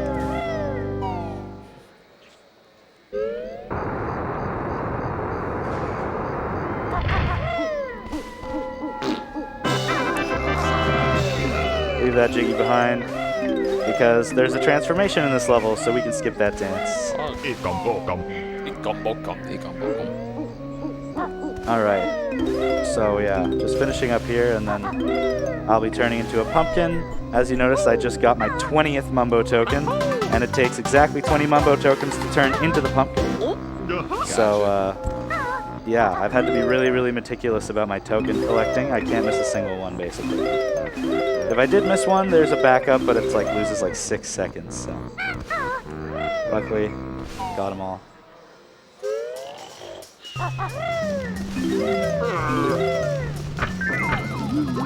No washing machine. Clear. Actually, it'd be kind of crazy if it did happen. I low-key kind of want it to happen now. It's run sloppy enough that it would be cool to show it off. There's something that's even more rare, where Mumbo says, I'm going to turn you into a T-Rex. And I'm stoked about this spell. It's my new T-Rex spell. And then nothing happens? That's even more rare. That's like half as likely to happen. Like Wow. 1 in 80 or something.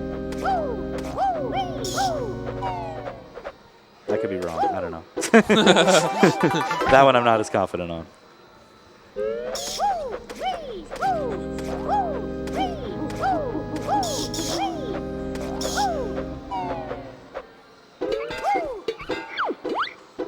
This toilet.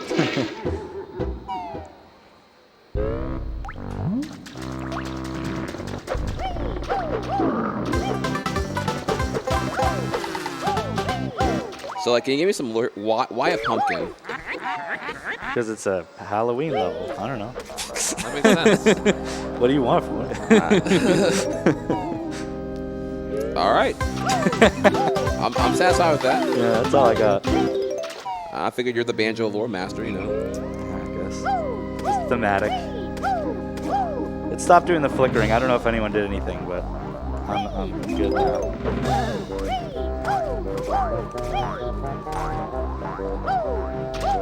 So it's worth pointing out, you can actually enter this well here at the end with Banjo and Kazooie instead of the pumpkin. And we used to think it was faster to enter with Banjo and Kazooie. I guess the idea behind like what's intended is like you come in here and you're like, okay, this is impossible to do with Banjo and Kazooie because of all these tentacles. So then you come back as the pumpkin. But we used to do it as Banjo-Kazooie in the speedrun until we found out it's actually just faster to do it as the pumpkin anyways. So we were making it way harder on ourselves for no reason. Yeah, it's a classic speedrunner isolation thing. Yeah. Just because you can doesn't mean you should, right? Yeah, exactly. There we go. Done with Mad Monster Mansion. It went pretty well.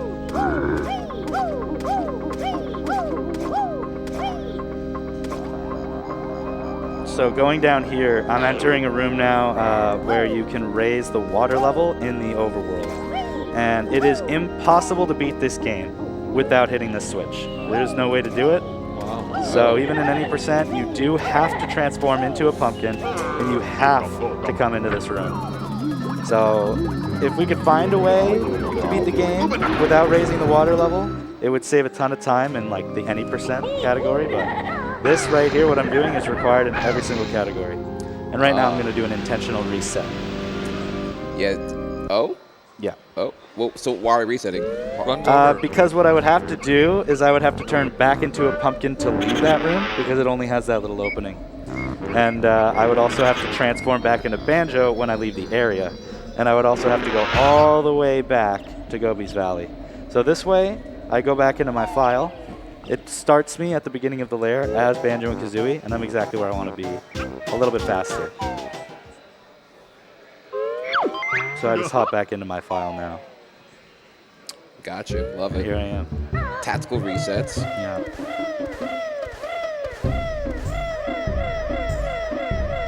We're coming on one of the, I want to say like tech-heavy, difficult speedrun levels, Gobies Valley. Famous quote from a Banjo-Kazooie speedrunner, Cosmic Heart, likes to say, "Gobies Valley, where dreams go to die." And runs too? Yeah, and runs along with it. That's the dream. It's very true. It's very true. Well, while you're getting there, actually, I'm curious of some more infamous duck lore here. Yeah. What? Why Banjo? What provoked you or drew you to want to speedrun Banjo-Kazooie? I don't think we've heard this story Yeah, yet. well, I've talked about this older brother a lot already this stream, but my older brother introduced me to speedrunning through speedrunslive.com. I actually didn't know what Twitch was when that happened. You know, this is old school, like 2013, 2014 type stuff.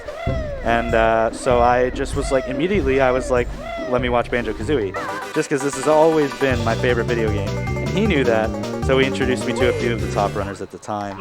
And I was kind of hooked. For like a year, I just watched. And then eventually I was like, I want to try. And then eventually I became one of the top guys, just from putting myself true out there. underdog story. And now you're a based god. I'm definitely not one of those guys that like picks up the game and immediately hits the top 5, you know. I was a slow burner. No, it's motivational. Yeah, you don't have to be instant god at everything. You can work hard, you can get good just like everybody else. Oh no, please. Okay, we're good. Woo! I might have to wait now, but I'm going to try to get this Gobi clip here. Perfect. Nice. I only had one shot at that because I messed up in the sand. But that skip is pretty important. We call it Gobi clip, but some people call it Jinxie clip because this Sphinx's name is Jinxie, that we just skipped opening the door. Is that a lot easier now? Because you used to have to do a different way to clip in, right? It is a lot easier now, but because of that, we give ourselves less chances at it. Right. Because it's easier now, we decided to not use the waiting boots to collect all the notes and the Mumbo token that you saw me collect while taking damage the whole time. Right. We used to take the waiting boots so we'd have all our health so that we could try that trick a bunch of times. But now that we made it easier, we're like, okay, well now it's easier. You have to do it in 2 tries. Yeah. So I got it on what was second try because I didn't actually get there in time to do my first try. Okay. And I made sure that this ring was off screen. It doesn't spawn until it's on screen. You're supposed to fly through them, but because I got to it while it was spawning, I could just spawn with it, like go off with it, and jump through it, preventing having to fly.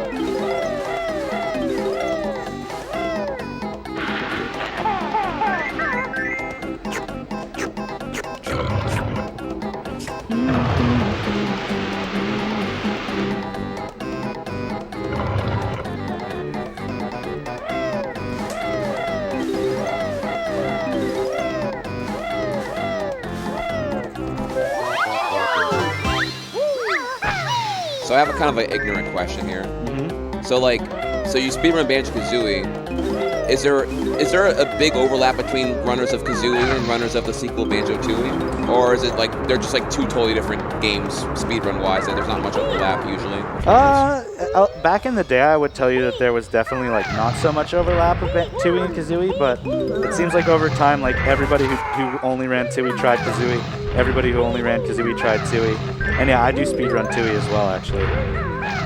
Okay. Yeah, there's a lot of overlap now, I would say. That's cool. People that run both.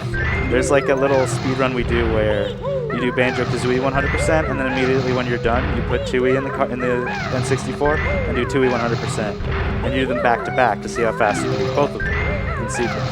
What does that usually run like 8 out? Like Tooie's a big game, right? It is, but it's gotten a lot shorter over the year. You can get like, I think you can get like under 6 hours. Because you get 2 hours for this game and like 4 hours for the other game. Oh, I guess it's like under 6.5. You can't get under 6. Yeah. Okay. But Tooie is pretty cool in its own way. It's a lot more glitch than it is movement. Like we were talking about that earlier. They have a lot more mini games in Tooie too, right? Yeah. A lot more like Mr. Vile type auto scrollery. Yeah. Wait for the timer to run out and get enough points. Kind of thing. So I'm going to fly through this ring with a beak bomb. And then I'm going to beak bomb this target.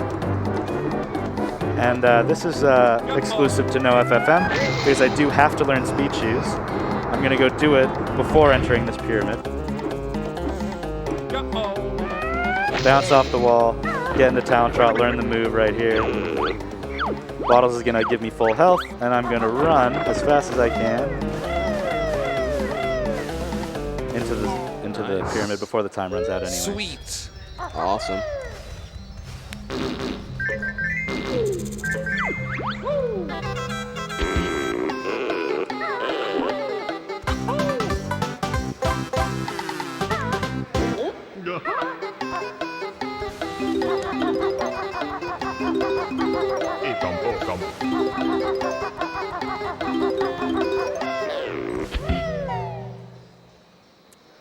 So I'm going to do another off-screen spawn. Oh no, I think I messed this up. Yeah, that was my own fault. I was talking.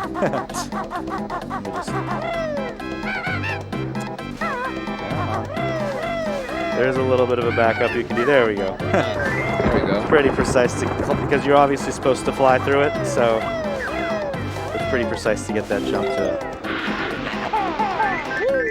get there without flying. Not to jinx you right now, but I gotta bring up here. You mentioned something about you're not a swag god for sniping earlier back in I haven't missed a single shot. You haven't missed a single. I know. Okay. Yeah. I'm like, you're. Sometimes I miss, but not today, I guess. You're kind of base right now. Not gonna lie.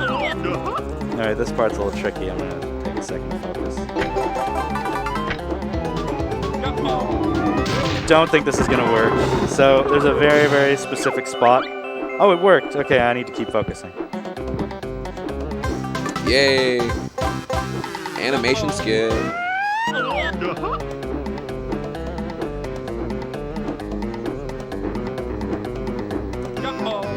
Yeah. Okay, well, too bad. You can beak bomb through the floor there and right into the loading zone of this pyramid, but I missed it. So I just now have to climb the pyramid like normal. So hit the switch. It failed because you did it too early? It failed because I did it too early. It's a little bit tough because it's hard to describe. When you get there, a lot of the tricks we do with flight, we count the flaps, like Kazooie's flap. She goes flap, flap, flap, flapping her wings. And that one you can't do that because you could arrive at that wall at any time in that sequence of flapping. It could be any time. I see. So I have to more rely on a visual thing, and it just didn't line up really nicely for me, and I missed it. A little tight window there. I understand because it's like, are you there at the start of the flap? Yeah, you flap, want it to line up some way with the. For me, anyways, like the flaps throw me off there, because like if the flaps aren't, if there's like a halfway or like a quarter way through a flap that I have to press B, it'll throw me off a little bit more. But no, I understand. It's not a big deal. It loses like a chunk, but nothing major to have to do it this way. No, your brain works like mine with that, with the cues. Mm-hmm. Like I want something like razor structured. Yeah, for sure. Like robotic, consistency easy. is everything. Yeah. You just want something that works 100% of the time. Because from there we have to rely on like sound cues, and that just gets really, really rocky under the clutchness. There's All nothing good, though. worse than like speedrunners deciding to do tricks that are like 50% consistent. I hate that. And then it becomes the thing, and everyone's like, well, I guess we all have to do this now. And we're like, no, we don't. Please, let's not do this. Ruin the game. Yeah, it's the classic speedrunner mantra, right? Yeah. Reckless risk reward time skip, or the boring time save. Struggle. And everyone chooses the reckless option. Okay, there we go. That was pretty bad, but yeah, we try to skip that maze by jumping over it. I kind of screwed it up a bunch of times, but got it in the end.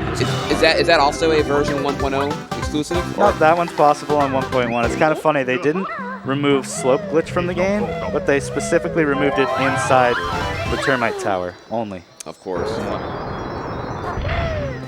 Yeah, we're gonna clean up Mumbo Mountain. Good enough. Moving on. Yeah, exactly. Reminds me of like OOT on 3DS, where just like the most random of glitches were patched out in that version.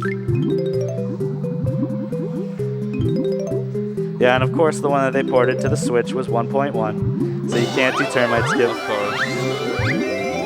It was like with Mario when they did that, and there's no no BLJs. Yeah.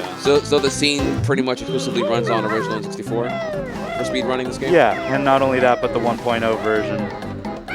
Okay, nice, I got that. So this is the last ring. Now the Jiggy's gonna spawn. I have full health because Bottles healed me, but luckily there's like a really weird enemy right here that is super glitched, and he can deal like a huge amount of damage at once. So he just dealt 5 damage at once, which is actually too much. I need 4 because I made that mistake earlier, so I'm gonna get one now. Is it random, the amount of damage he does? It's unknown how to, like, this is kind of a new trick, so it's unknown at the moment how to do it to where you get exactly the amount of health you want to lose. If I had done this level perfectly without messing up the beak bomb that I messed up earlier, then I would want 3 health. I would be happy with that, but I need an extra one now because the ending's gonna look a little different. So like just backups and different ways to figure things out when you make mistakes is really important for speedrun, especially for no reset runs like this. I can't like start over. I can't quit.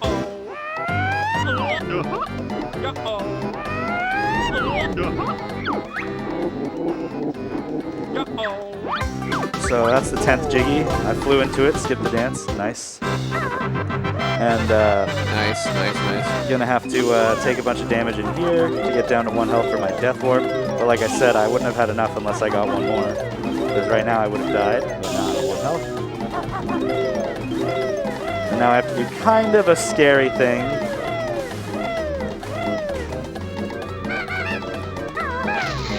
Yeah, that's a tight one. I was Monka. That was absolutely not marathon safe at all. If I failed that and died, I would have not gotten these 5 notes, and that would have been a death in a 100% run with 95 out of 100 notes to have to recollect. I was sweating. I was like, but you know what? We did it. We got to here. it. Done. Gobies Valley. For the fans, which, by the way, we have another donation here. We have another 20 I'm seeing here. All right. That was from Nintendo. Can you pronounce Natalie. that? Nintendo Natalie. Nintendo Natalie, thank you. Thank you.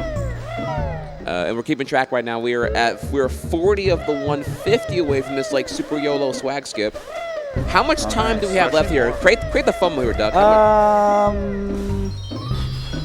40 minutes? I don't know. 40 minutes. All right, Chad. Just tell me what I gotta do to get you to donate 110 for the kids right now. Come on.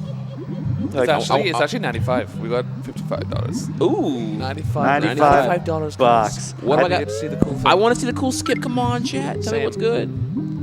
It's pretty cool. I'm not gonna lie. It's pretty cool. Ooh, Duck's hyping up. That's what you. I mean, it's really cool, guys. You should probably donate. All right, so we raised the water levels even more here so that we can open up Rusty Bucket Bay. And that's the level we're on right now, the infamous Rusty Bucket Bay.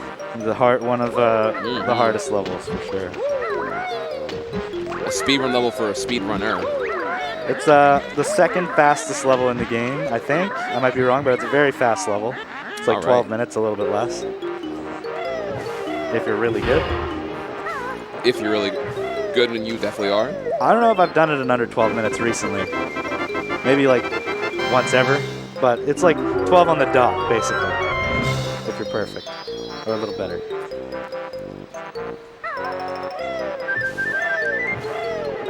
And yeah, one thing we didn't really talk about is like consumable items like feathers and eggs and gold feathers, stuff like that. I've been having to sort of monitor. It's a little bit automatic, but you just pick up the ones you know that are completely in your way anyways. Right. To make sure you're always stocked up. At least have, like, basically we want to have exactly enough to get through the run. And we don't want to, like, go out of our way to collect too many extra. But, like, places like in here, I'm going to get a bunch of consumables just because they're already there. Like some red feathers there, some eggs down here. Oh, never mind. I missed that platform. Don't need them.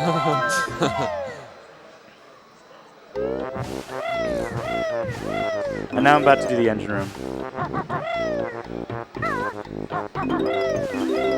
which is a lot of people will have some pretty bad memories of this place. Yeah. If you're like a newcomer to the game, you might not have noticed this room right away and have already collected like half the notes, and then all of a sudden you're in a room where if you make a single slip up, you just die. Because there's a death plane at the bottom of this room. So definitely don't want to fall. Give me your amateur game designer backseat here. Do you think that this death plane is too unforgiving, or Yes, yeah. like, okay? I think it shouldn't be a death plane. I think the basic, if I were a game designer, like I'm not trying to be a baby. Obviously, I like a challenge. I love a hard game. But this is like so random out of nowhere that there's a death hole here. Oh, I see. There's nowhere else in the game like that. Such a steep escalation. Yeah. I've done And this. I'm using iframes to get through these. There's a way to slow down these propellers so that they slow down and you have to jump through. But yeah, I'm using iframes. It's still a little bit tricky, but I don't know. I'm trying not to think about it. Nice. We're through. Okay, no death in the engine room. I died here at SGDQ. Ooh, boy. I think I remember that, Yeah. actually. I actually lost the race because of it. I remember seeing that. Oh man. Wait. Redemption. It's a random clip there. Wait, you just walk through it. That's it. Just ignore walls. Yeah. Okay. That's the explanation there. All right. You just walk through it. Walls are optional. Wait, you can just walk over it?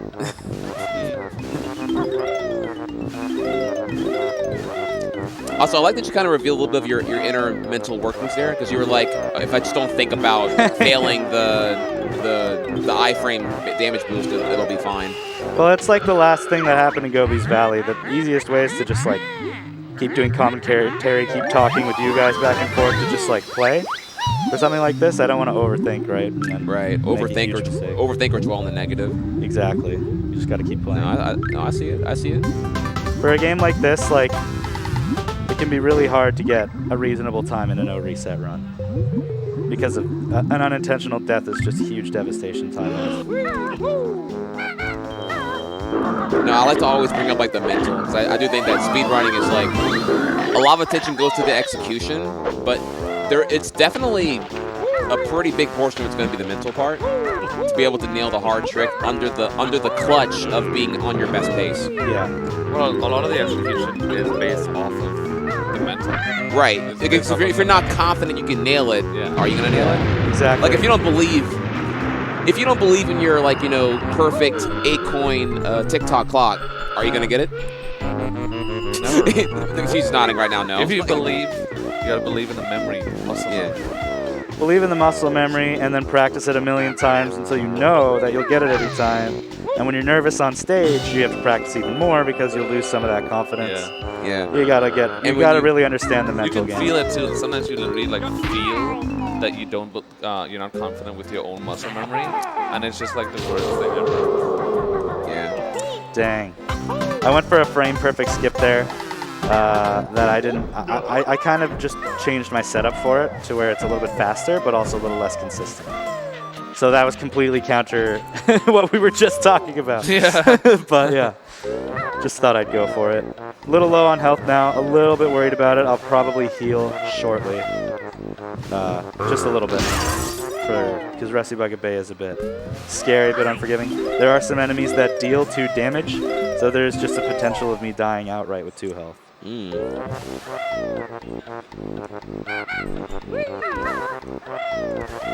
But I'll show you a nifty way that you can play it safe in this level and still be quite fast.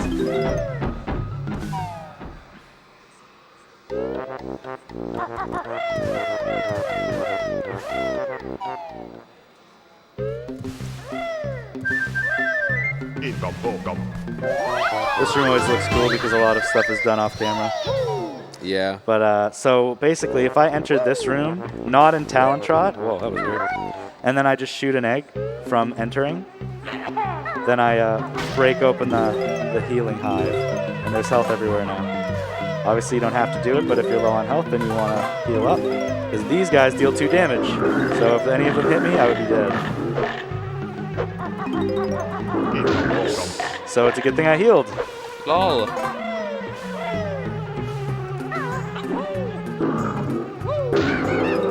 All right.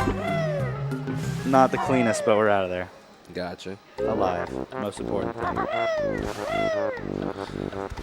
So here's another question. So when it comes to speedrunning this game, what's the community stance on like controllers? Does everyone love N64 controller? Are y'all really picky about your sticks or like? With this game, not a lot of people are picky about the sticks. Like I know Mario 64 is a huge conversation. It's not really like that with Banjo. I think there's like a couple of people that might play on Ori, but for the most part, we just try to get an original N64 controller with a decent stick. For this game, honestly, I kind of prefer it to be a little bit used, like not 10 out of 10. Yeah. Okay. Nice. Can you give me a little bit of some contrast here, Cheese? Like what? Because each name dropped 64, so I know y'all be using. I was y'all just are thinking picky about it. and- I would think that the reason is because Mario 64 has a lot. It's based off of a lot of very precise positions that you have to hold on joysticks. So if you don't really like the OEM stick and you try to do these really precise positionings and it just doesn't work out for you, it makes or break the game. It makes or breaks the game in terms of speedrunning it. And like because I don't like OEM controllers, I like Horis. Like I can't use OEM controllers for Mario. It's impossible. Like I wouldn't be able to do like most of the tricks. So it's like really, really important that you're very comfortable with the controller. I guess I don't know. Maybe Banjo is more like overall fluid movement. Well, for me, I think the reason that we're all like, there's a lot of and then this also is true in Tui. The Banjo games have like these random extra parts to them that isn't just running around. Like Mario 64 has like most of the time you're running around as Mario. Yeah. This game, there's some parts where you're flying. And flying with a really, really, really tight, perfect stick is very, very hard. It's precise. It's so sensitive. And so, like, that's where I kind of like a bit of a worked-in stick because, like, then it just feels less sensitive. And with Tui, you have, like, first-person shooter stuff. And that's the same thing. The way it's designed naturally in the games is very, very sensitive. So for me, I always like to have, like a stick that I've played with a little bit already. Oh, thanks for the insight. Yeah, that's just me, and I think a couple other Banjo runners agree with that. Also, I got some good news here. We got another $20 from Derricken. Yeah. I lost track. What was the number again? What was it for? Wait, I think we reached the goal. Did we? Wow. We did. Hey! We started at 2016. We're at 2180. That's more than 150. All right, I'm going to be doing dog skip. Hey! No problem. I'll give it a shot. Yeah, it is. Super swag YOLO skip. Thank you, Chad. You're amazing. Yeah, for the kids, y'all. Tackling kid cancer. Thanks, chat. And Derricken is another one of my guys, so appreciate that. Shout out to the ducklings. Ooh, I saw. Wait, what? Did you just get hit while in Kazooie mode and not exit Kazooie mode? Yeah. And get a recoil to get extra height? Yeah, it's a damage boost up to that platform. Otherwise, I would have had to leave Kazooie mode and do a backflip to get up there and then get back into Kazooie mode. That's so slow. Yeah, damage so how'd you boost get is hit nice. and stay in Kazooie mode? I thought that doesn't even... No, that's what happens if you're Okay. in Kazooie mode. You stay in. That was a bit Poggers. scary. I've mentioned earlier those guys deal 2 damage, so I probably shouldn't have ran through a sea of 4 of them with 2 health. Yeah. But I did, so there we go. I'm doing everything I can to be like a half an hour overestimate. If I die, it's just... Now it's okay. I got 100 notes. But, yeah. We're good. Those guys aren't even close. All right. So after this, we have Click Clock Wood, which would be the last level. But I mentioned earlier that we do have to revisit Freeze Easy Peak to get a few things. And I don't want to elaborate on that yet, but it's going to be a short visit, so we're basically almost on the last level here. So good job getting that, getting those donations in.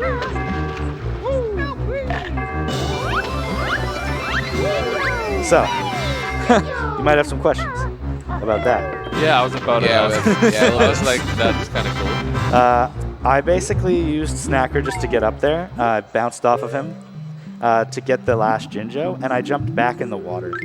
Because if you are in the water and then you immediately touch a Jiggy from in the water, the game will skip the dance because you haven't touched solid ground yet. So it assumes you're in the water even though you're not. So I grabbed the Jiggy basically in midair before landing from the water. That's how that skip works. And the final honeycomb, and then of course a quick death warp to get back to the beginning. I got a swag feather. Nice little fall damage. Yep. And we're done. That's a quick level, right? Yeah. Nice. Would you say that that was the hardest level in the game, or do you think that the woods are going to be your most daunting? It's really hard to say. Like you said earlier, like with Yoshi's Island, for you, different people are going to think different levels are the hardest level, and you might not even know what the hardest level is, right? Right, I don't. I feel the same way about Banjo-Kazooie. Right now, for me, I find the hardest level to do fast and perfect every single run, Mad Monster Mansion. It doesn't look particularly difficult, but there's a bunch of moving parts. Rusty Bucket Bay, for me personally, is one of the easiest levels in the run. Even though there's you know what it is, I bet? It's because it's your most practiced level, because it was probably in the beginning the conventionally difficult part of the run to do. Yeah. But because you over-practice it a ton to make it like numbingly consistent, it became like that happens actually. All right, well, again, you're going to have a little bit of focus. Serious time. Time. Similar to Mad Monster Mansion early, there's a bit clip for Click Clock Wood early. I'm also going to attempt it today. Brand new tech.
I got it. Let's go, dude. Smokes, that was good. Talk to him about it. Pixel perfect. Wow, I got right. Only one pixel in the entire ground is vacant to actually fall through. Correct? Yes. Well, there's many, but that one, it's kind of hard to explain. It's not just the pixel, but also the facing angle. So all the pauses, every single action after I hit the switch had to be exactly frame perfect, exactly pixel perfect, and yeah, it's tough, especially since it's right at the end of the run. Like, it's on the last level you have to do that. So, and it loses just so much time if you mess it up. Oh my! But what does it save when you get it though? Like a minute, like a minute. It's big. That's huge. And I gotta say, even when I'm grinding out runs at home, like, I never get like a perfect Mad Monster Mansion early and a perfect Click Clock Wood early in the same run. Those big clips back to back, that's crazy. You're kind of built different. I'm just saying. Feels good to get those to show them off like the way that they're meant to be seen. Like, those were exactly what I meant to do. So That's awesome. And this is also new stuff too, right? It's not like a veteran tech. This is like... No, it's not super new, but since the last time, it hasn't really been shown before. Oh, okay. Well, let's contextualize what new means. Like, so this those two skips are what, like a year old, 2 years old? Like, yeah, I think getting on 2 years. Yeah, I think a little less than 2 years. I would consider old. That's. I mean, it's not like the game came out in 1998, so pretty new. I mean, has there been any new speedrun development since then? There's a few things. Yeah, like I said, the damage on the mummy hand. I mean, a lot of it's new because we really started putting time into no FFM. So a lot of this is new because we had to find a way to make it fast for having to learn the moves and having to revisit FP. Like there's some stuff that people might not have ever seen before if they haven't watched no FFM. Now, was that deliberate fall damage? Yeah. This is also deliberate damage. I'm trying to okay. So I can move during that cutscene and get over here. Then I'm going to flip through the floor if I can. I'm going to ground pound and die on purpose. Interesting thing about dying when you're out of bounds is you don't actually lose your notes. So I've kept every note that I've collected so far in Click Clock Wood, and it took me right back to the entrance. I can go straight to Summer. Which was faster than traveling back to the beginning, right? Yeah. So essentially a death warp. Yeah, it's a death warp out of bounds, which doesn't lose your notes or your Jinjos. Very nice. So when we're talking about difficult in speedrunning, there's also something to be said about a level that's not that hard, but it's right at the very end. So it's easy to choke when you're on good pace. I don't know if Cheese will say, is there any level like right at the end of Super Mario 64 that's not super difficult, but because there's so much pressure, it becomes the level where you lose a lot of runs? Well, Cheese went to go use the potty, so... We'll be bye-bye, We'll be back in a little bit. This Click Clock Wood on paper, it's not like tech-wise and movement-wise and everything, it's not necessarily the hardest level, but you're climbing a tree and one missed input, even if it's an easy one, could lead to you falling, dying, and even just falling without dying loses a ton of time. Well, what was the question again? You asked, is there a level in 64 that is not very hard, but because it's late in the run, it could be nerve-wracking? Yeah, it could be like your hardest level. You can't get past it because it's so late in the run that you're so nervous and you just keep choking runs to it. As a spectator, I'd say probably, I feel like a lot of runners were dying to Lakitu skip in Rainbow Ride. Yeah, back in back in 5 to 7 years ago. Like now it's just like expected to get good at it, but like that's a pretty daunting skip at the final course. Yeah, and everything about Rainbow Ride is nerve-wracking. Even if the level were easy, it's over the top of a death plane, just like Tick-Tock Clock. Oh, that's a good point, actually. You're right. If you fall, you're dead. Like, not wrong. So that's kind of similar with Click Clock Wood. It's long level, and it is quite difficult at points, and it's just right at the end. And if you're on a cracked pace, about to get a PB or a world record, you're not wrong. Everyone's gangsta till they're on PB pace. Exactly. When you're like a minute ahead, when you've got like multiple gold splits, best splits ever, and you're on God pace. Oh yeah, you find out real quick how gangsta you are on that composure. Oh my lord. And that's the part we were talking about earlier with the whole mental thing. Like you can be an execution beast, but mentally, are you prepared for when you're on your best pace ever to then nail everything first try? Big question right there. Yeah, I asked Cheese you a question, but you weren't here, so. Oh, what was the question? Well, while we're talking about this, I do have it. But like that's like a clear difference between like, you know how Mario 64 has the single star runners and then the actual RTA runners?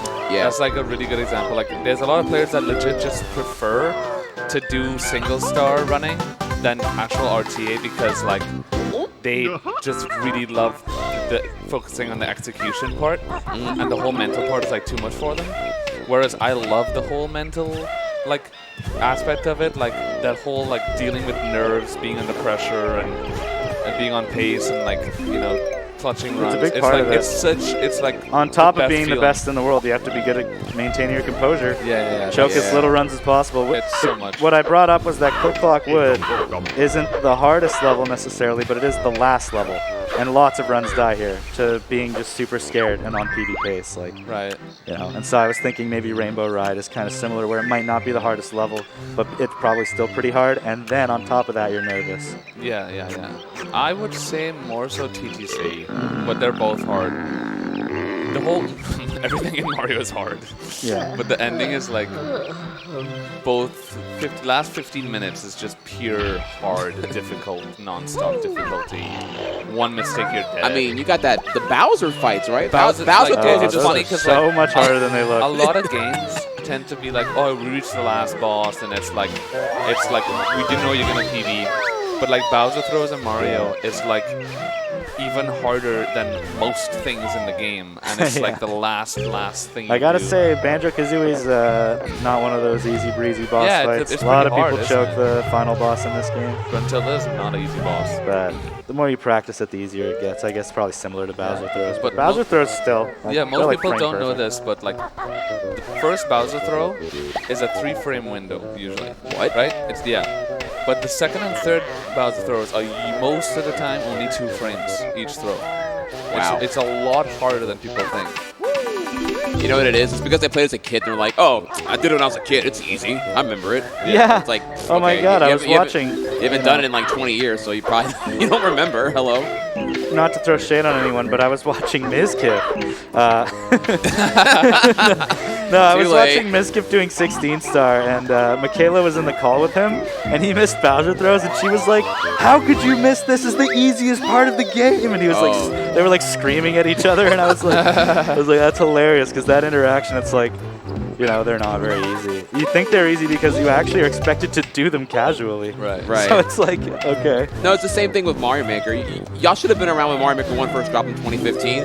Every childhood Mario World 1 person was like, they thought I was trashing the game because they were like, I beat it when I was young. Why can't you beat these games now?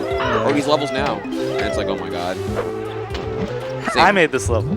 Oh, literally. Oh, you don't even know. Like, why aren't you wall jumping in Oh. SW1? Yes, I love that. Why don't you throw the shell Throw the upward? shell up, that's Throw the shell up main in one. SMB3. Just all the memes.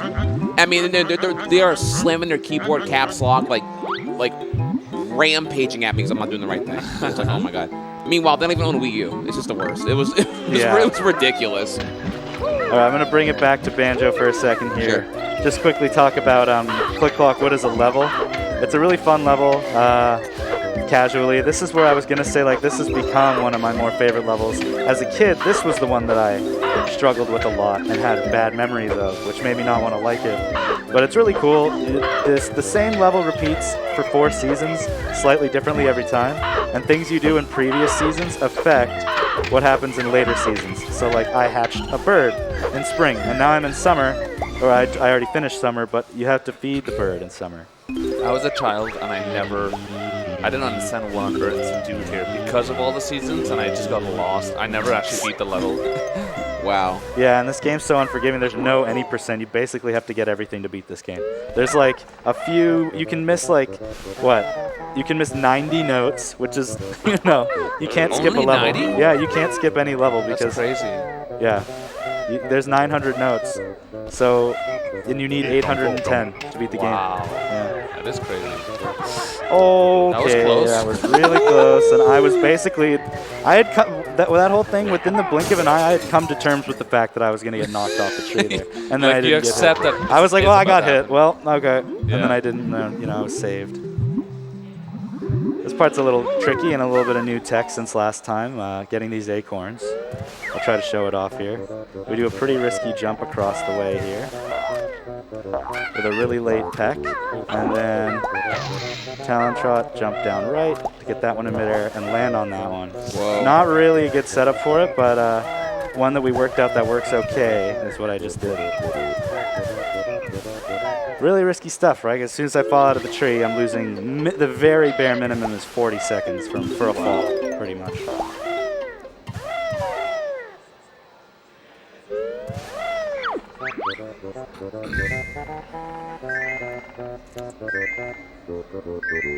This is a level where, like, if you're learning to play the game, you will have, like, a lot of PBs where you do fall on this stage. Oh, yeah. All the time. It's like Tippy in Mario 64. Yeah. If you're playing 70 star, so many runs are going to die. Every there. PB has like 3 deaths in TTC kind of thing. Yeah. Yeah. This is a level you ought to either become competent with as a new runner or just like accept that you're going to make a ton of mistakes in and Yeah. keep playing the game. Yeah. I saw that walk off after you hit the switch there. Swag. You just automatically get teleported back to the switch. Oh, you did it for. Oh, it was just swag. was Oh just my swag, god. I see you. It's just for fun, to scare people. Try hard in chat. I see you. Yeah. All right. A little bit of new stuff with Autumn. This is actually also the route now in FFM. This is actually quite new within the last year, within the last 6 months. We've completely changed the route for Autumn because we discovered another bit clip here. That's actually really, really easy. So you reroute the whole level so that the last thing you do is actually enter Mumbo's skull, which is what I'm about to do after this whole thing plays out.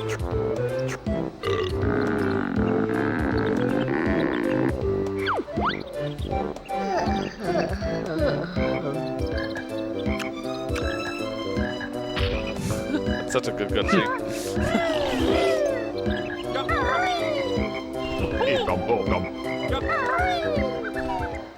Okay. So there's 4 notes in this room. Have to come here to get these. And then when I leave, I'm going to do a bit clip to make it back to the start of the level right here.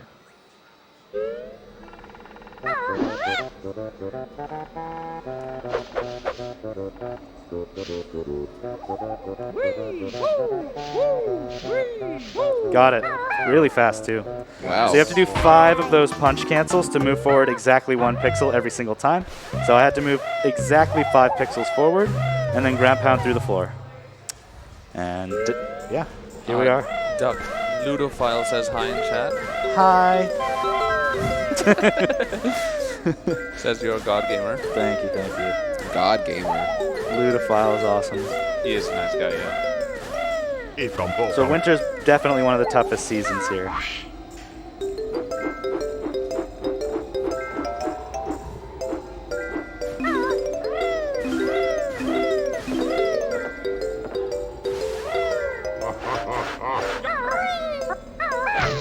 Good.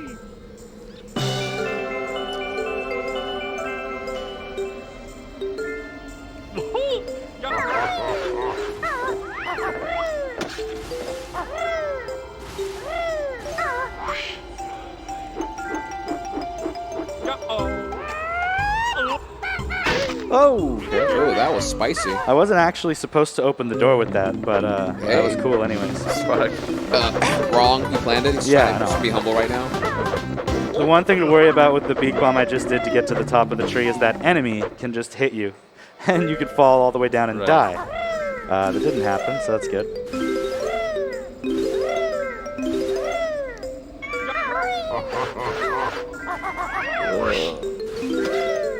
This level's so dicey. That was so Yeah, scary. that was terrifying. Jesus. Little platforms, right? And it's not so hard, but when you're nervous, it can be really bad.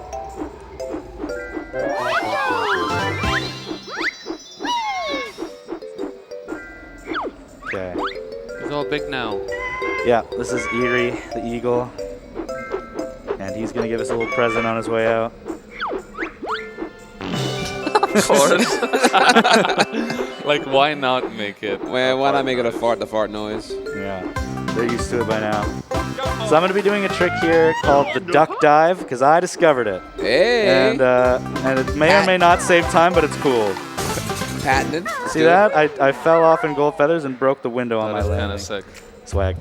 Swag, yeah. And it might not, it probably doesn't even save time, but I like it. Slower. It's not, no, I'm not. It's patented, and other runners must pay you a royalty to use it. Like, could you imagine if that's actually a thing? All right, runner patents. this last flying section's a bit tough, so I'm gonna focus a little bit here. Woo, that was close.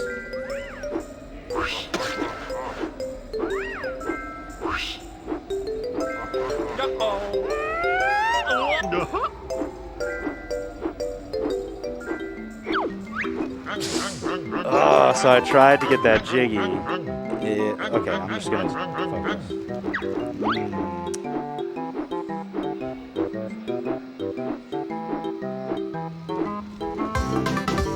There we go. Gotta stay in flight. No. Oh, I mean, yeah. Yeah. That's what I meant to do. That's good. Woo! So yeah, that part's scary, and I really thought I would get the Jiggy there. I must have missed it by a pixel, but having to turn around and get it without landing because I have to beak bomb through the floor. Yeah, now bring up the stakes here. Had you accidentally exited flight to acquire the Jiggy after being missed, you would have been stuck in that room normally. Yeah. And would have had to like now. There's a trick called Ice Clip, where you swim through the floor to get out of that situation I was in. But if it doesn't work and I died underwater, I would lose all the notes. Oh yeah, we are coming up here to the soft lock strat, which is it's a part of the game where the camera is going to freeze in place, and I'm going to have to rely solely on what I can hear to navigate somewhere. So we'll have to be quiet. We can talk a bit more about it after.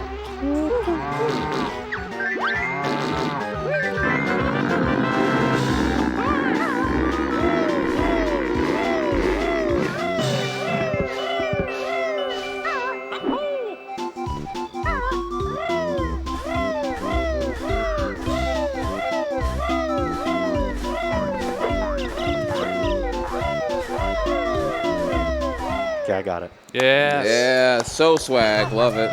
I'm glad I got that because I actually also failed that at SGDQ 2019. So more redemption for Duck today. So what happened? What was all that? So you're supposed to get that Jiggy in autumn by watering the plant with Gobi one more time, but it's faster to get it in spring. With whoops.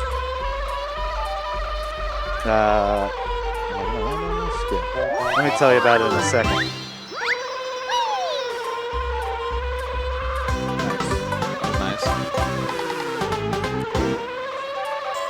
Yeah, there's a glitch you can do where you plant the flower again in spring, and it acts as if it was watered, but then the game gets very confused, and it locks the camera in place.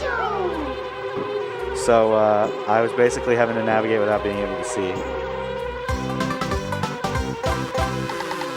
And now I'm going to flip out of bounds here, finish the level. Poggers.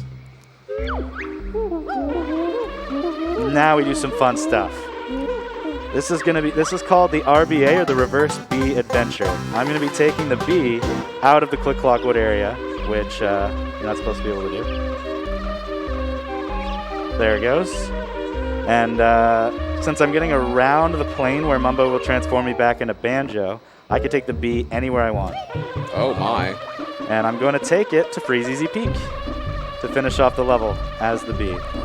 Learning a lot here. I figured the transformation lock was like a memory limitation, game engine limitation, but yeah, game does not crash when you do all this. It's kind of pogs. No, it's not. See, most of any percent is done as the B, because a lot of it is collecting notes. So now I'm heading into Freeze Easy Peak 2, and the whole level is going to be done as the B. Oh wow. Yeah. Wait, so how much of any percent now is the B? Like literally 50% of the run is you as the B? Maybe more. Oh, geez. Probably about that, though. Oh, my. So I'm going to get the Jiggy that I left in that pipe. I'm going to grab all the Jinjos, because I can get to them quickly by flying around the level really fast. And then I'm going to, on top of that, I'm going to get the Boggy Jiggy. There's another Boggy race to do, so we can get our Waheys ready again. Racing Boggy as the B is very difficult, it's something that maybe I wouldn't recommend learning. Even if you wanted to do no FFM, leave that one out. It's not super important to do it unless you're really going for a top time. But of course I have to show it. Of course. So yeah, I've got all the Gingers except for one now, and I'm going to start the Boggy race. You're supposed to do this one as Banjo with speed shoes, but it works as the B, because the game thinks I'm Banjo. So I can fly. And I have to go through all these gates. Oh my, the gates work. And they're off screen. Wow. That's crazy. Wow. This is crazy. Very difficult. That part's the hardest part. Yeah. Okay, I'm going to just try to do this. Chad, this is so unintended. This is so not how you're supposed to do any of this stuff.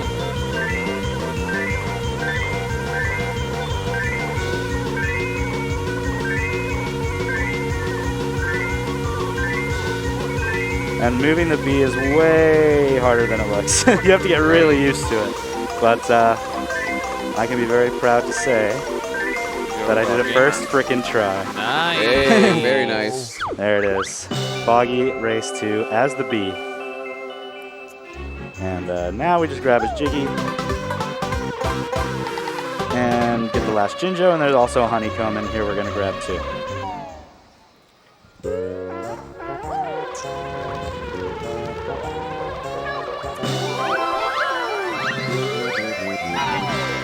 This is where the infamous key is, right? Yeah, there's a key here. There's a bunch of like extra collectibles that aren't part of 100% because they're a one-time per cart collectible. Like very, very Easter egg stuff. Right. Wait, So- how do you just get out of there? I avoid it out by flying into the ceiling. Okay. Yeah. No big deal. Why Well, not? it's like... Yeah, the game doesn't expect you to be able to fly in that room, so they didn't program a ceiling. So it's Right. just a void out if you keep flying up and up. Okay. I like I just, yeah, whatever. If I just, walls, whatever. This is the thing about the bee, is we actually save a lot of these layer jiggies for the end because the bee can clip into everything. Right. So right now I'm going to clip into this one. Didn't need to hit the witch switch. Oh my god. Oh my Just god. touch it. Yeah. B is so busted. His nose, Yeah. his clutch You're going to nose. love this one. The bee just walks through these bars for some reason. What the heck? Oh my god. So now I have 9 out of 10 layer jiggies already. I left like all of them for the bee because he can just do this. Oh my god, that laugh. I love that sound. And on my way to the very end of the game here, so yeah, getting ready to finish it up. I'm going to fly into the last jiggy here. Oh, speaking of that, another donation Now from we have 100% collectibles. We can manage to get 100%. We just have to beat the game now. Wow. Well, quick thank you to Honey Do Taco for the $36. Wow. After the goal is already met. That's just some true banjo completionist right there. That's really generous, Honeydew. Thanks. Don't forget, if you like the run and you've never seen me before, you can keep watching me at twitch.tv/duck. I do a lot of banjo speedruns. So, you know, consider following my Twitch if you want to see more of this all the time. Tell them. So yeah, Furnace Fun coming up. Really big skip here called Furnace Fun Skip. I have to make it to the first death square on this board. And then by getting into Talent Trot on the space, which you're not supposed to be able to do, and getting the question wrong on purpose, it gets rid of the walls on the side of the board, and you can just skip everything. There's one caveat. If I get a picture question, I can't do it. And if I get a grunty question, I don't know the answer. Because you're supposed to talk to Brentilda throughout the game to learn things about grunty. And I didn't do any of that because it loses time. And it changes every single time you play the game. So I'm hoping to get a question I know for sure what the answer is so that I can get it wrong.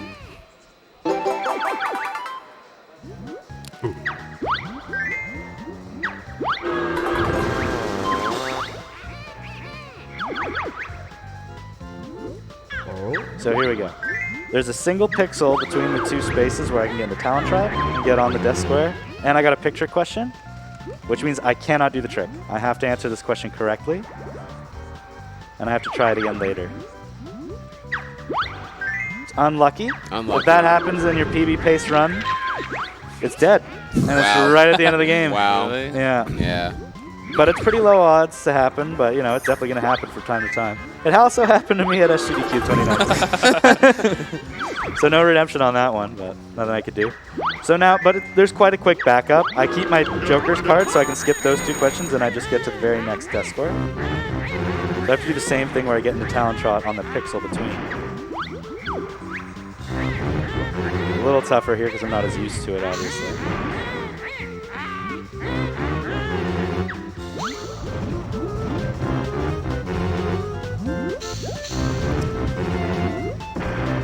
Come on. There we go. I got a picture question. No way. So I can't do the trick again. I have to get the question right. And at this point, it's a little bit more worrisome because I have to answer a grunty question. I don't know the answer. So I'm just going to mash A on all of these and hope I get it right. That's the only thing I can do. So this is a good showcase of how bad it can get in Furnace Fun if you get very unlucky. There we go. Okay. Thank goodness. We could try it one more time. If I get a picture question again, then I have to die and start it. No, this is actually a picture question. Okay, right. But if I get another picture question on this death space, I just have to start the whole thing over. That's insane. Yeah, so much do the odds on that happening. Pretty low.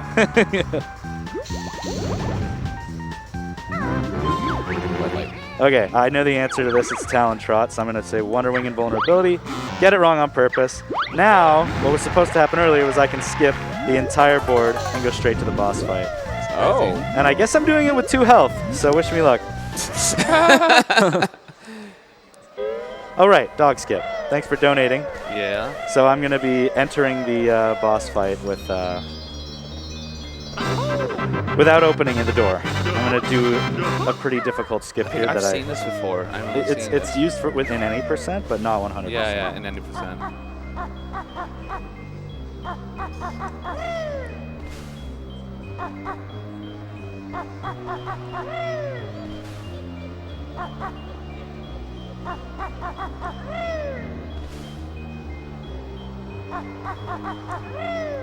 Not getting the clip here.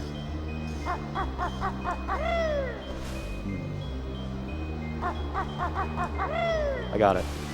Holy, not bad. Hey. That's very difficult. I kind of wish I failed it once, because then I would have full health. But anyways, let's just beat the final boss with 2 health. 2 health. No big deal. Here we go.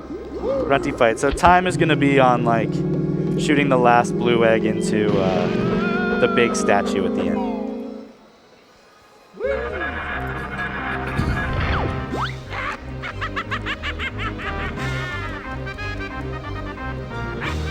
So a little ground pound recoil means I don't take any damage there.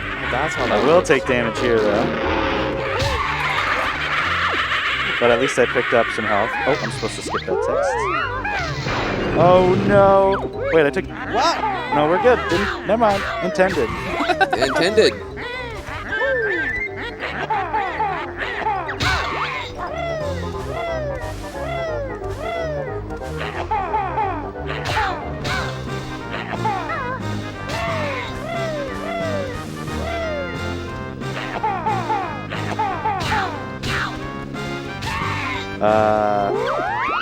This is scary.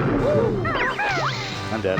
Oh, okay. I'm gonna wait for this health. Oh my. Give me some health. Where is it? There it is. Why are you farming so hard for my Nice. So yeah, now I gotta snipe her a few times here. She takes a lot of hits in this. Yeah, you gotta hit her with 4 beak It's like bombs. Mario's like 3 Bowser throws and you're done. Yeah, But no, it's this so fight's much more. long. Yeah. Now I just have to hit statues. And there's one statue I can actually hit during the cutscene of them spawning. So I'm going to try to line up the camera really well here. And then dodge 2 fireballs by, she leads her shots, so I just run in circles. Hoop 6 eggs on a very specific spot on the floor, and then activate this. Oh, that was nice. Yeah, you activate that statue right as it's spawning, so these cutscenes overlap. It's actually a 10-second time save. Wow.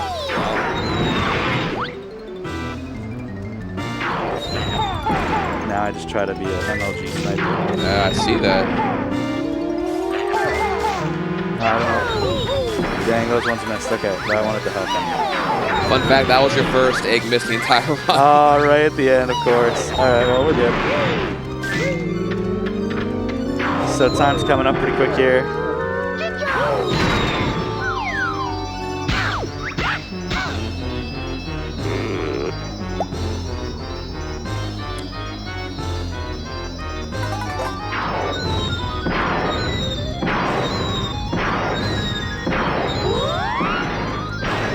The last thing I have to do is shoot 5 eggs into each of the holes on this while she's throwing fire at you. But she leads her shots, so we have this pretty planned out perfectly. Just like a 3, 2, 2, 3 kind of thing. So 3 here, 2 here, 2 here, 3 here. You take damage on purpose here because she shoots a homing shot. And then there's a little pause so you can get all these ones in too. And time! Hey. Yay! Nice. All right. Nice. Underestimate. Underestimate. Let's go. Sweet. That was awesome. Dude, Duck, you're kind of awesome, man. Great. Thanks, Triax. That was a Thanks, Cheese. phenomenal showcase. Appreciate all the great commentary from you guys. You're welcome. Yeah. Thank you, chat. You're amazing. Yeah, for Thanks for all the sniping that donuts. six skip. What more can you ask for, right? Oh, also we got more donations Yeah, we coming got in. like a $200 donation. Yeah, something happened here. Whoa, what? Yeah. Wow. Oh, there it Yeah. is. 200 From extra Honeydew dollars Taco. again from Honeydew Taco. Wow, shout Thank out to you. Honeydew. Duck, how's it feel that your run alone has already raised over 10% of the total contribution so far? That feels really, really great. Thank you to everybody from my community that's throwing so much money towards the charity. Really appreciate it. And yeah, everybody who doesn't know who I am, who's not part of the community, who also is helping out, thank you as well.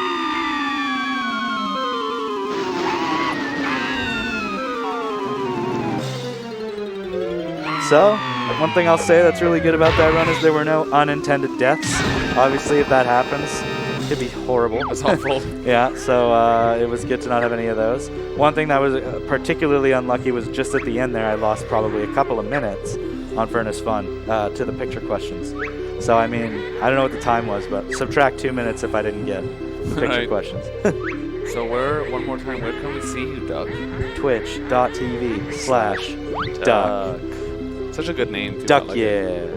Ooh. D-U-C-K, let's Yeah, go. yeah. Duck, yeah. All right. That's it for me. All right. Thanks, everybody. Oh, wait, we got a Melon Girl's coming up here. We can't miss Melon Girl. Oh, that's right. I forgot. Oh my God, Cheese knows. Oh, wait, she's way later. Oh, no, there she is. Good old Rare. Nice. She has some very nice melons for it. Hey. Yeah. All right, that's all we needed to say. All right.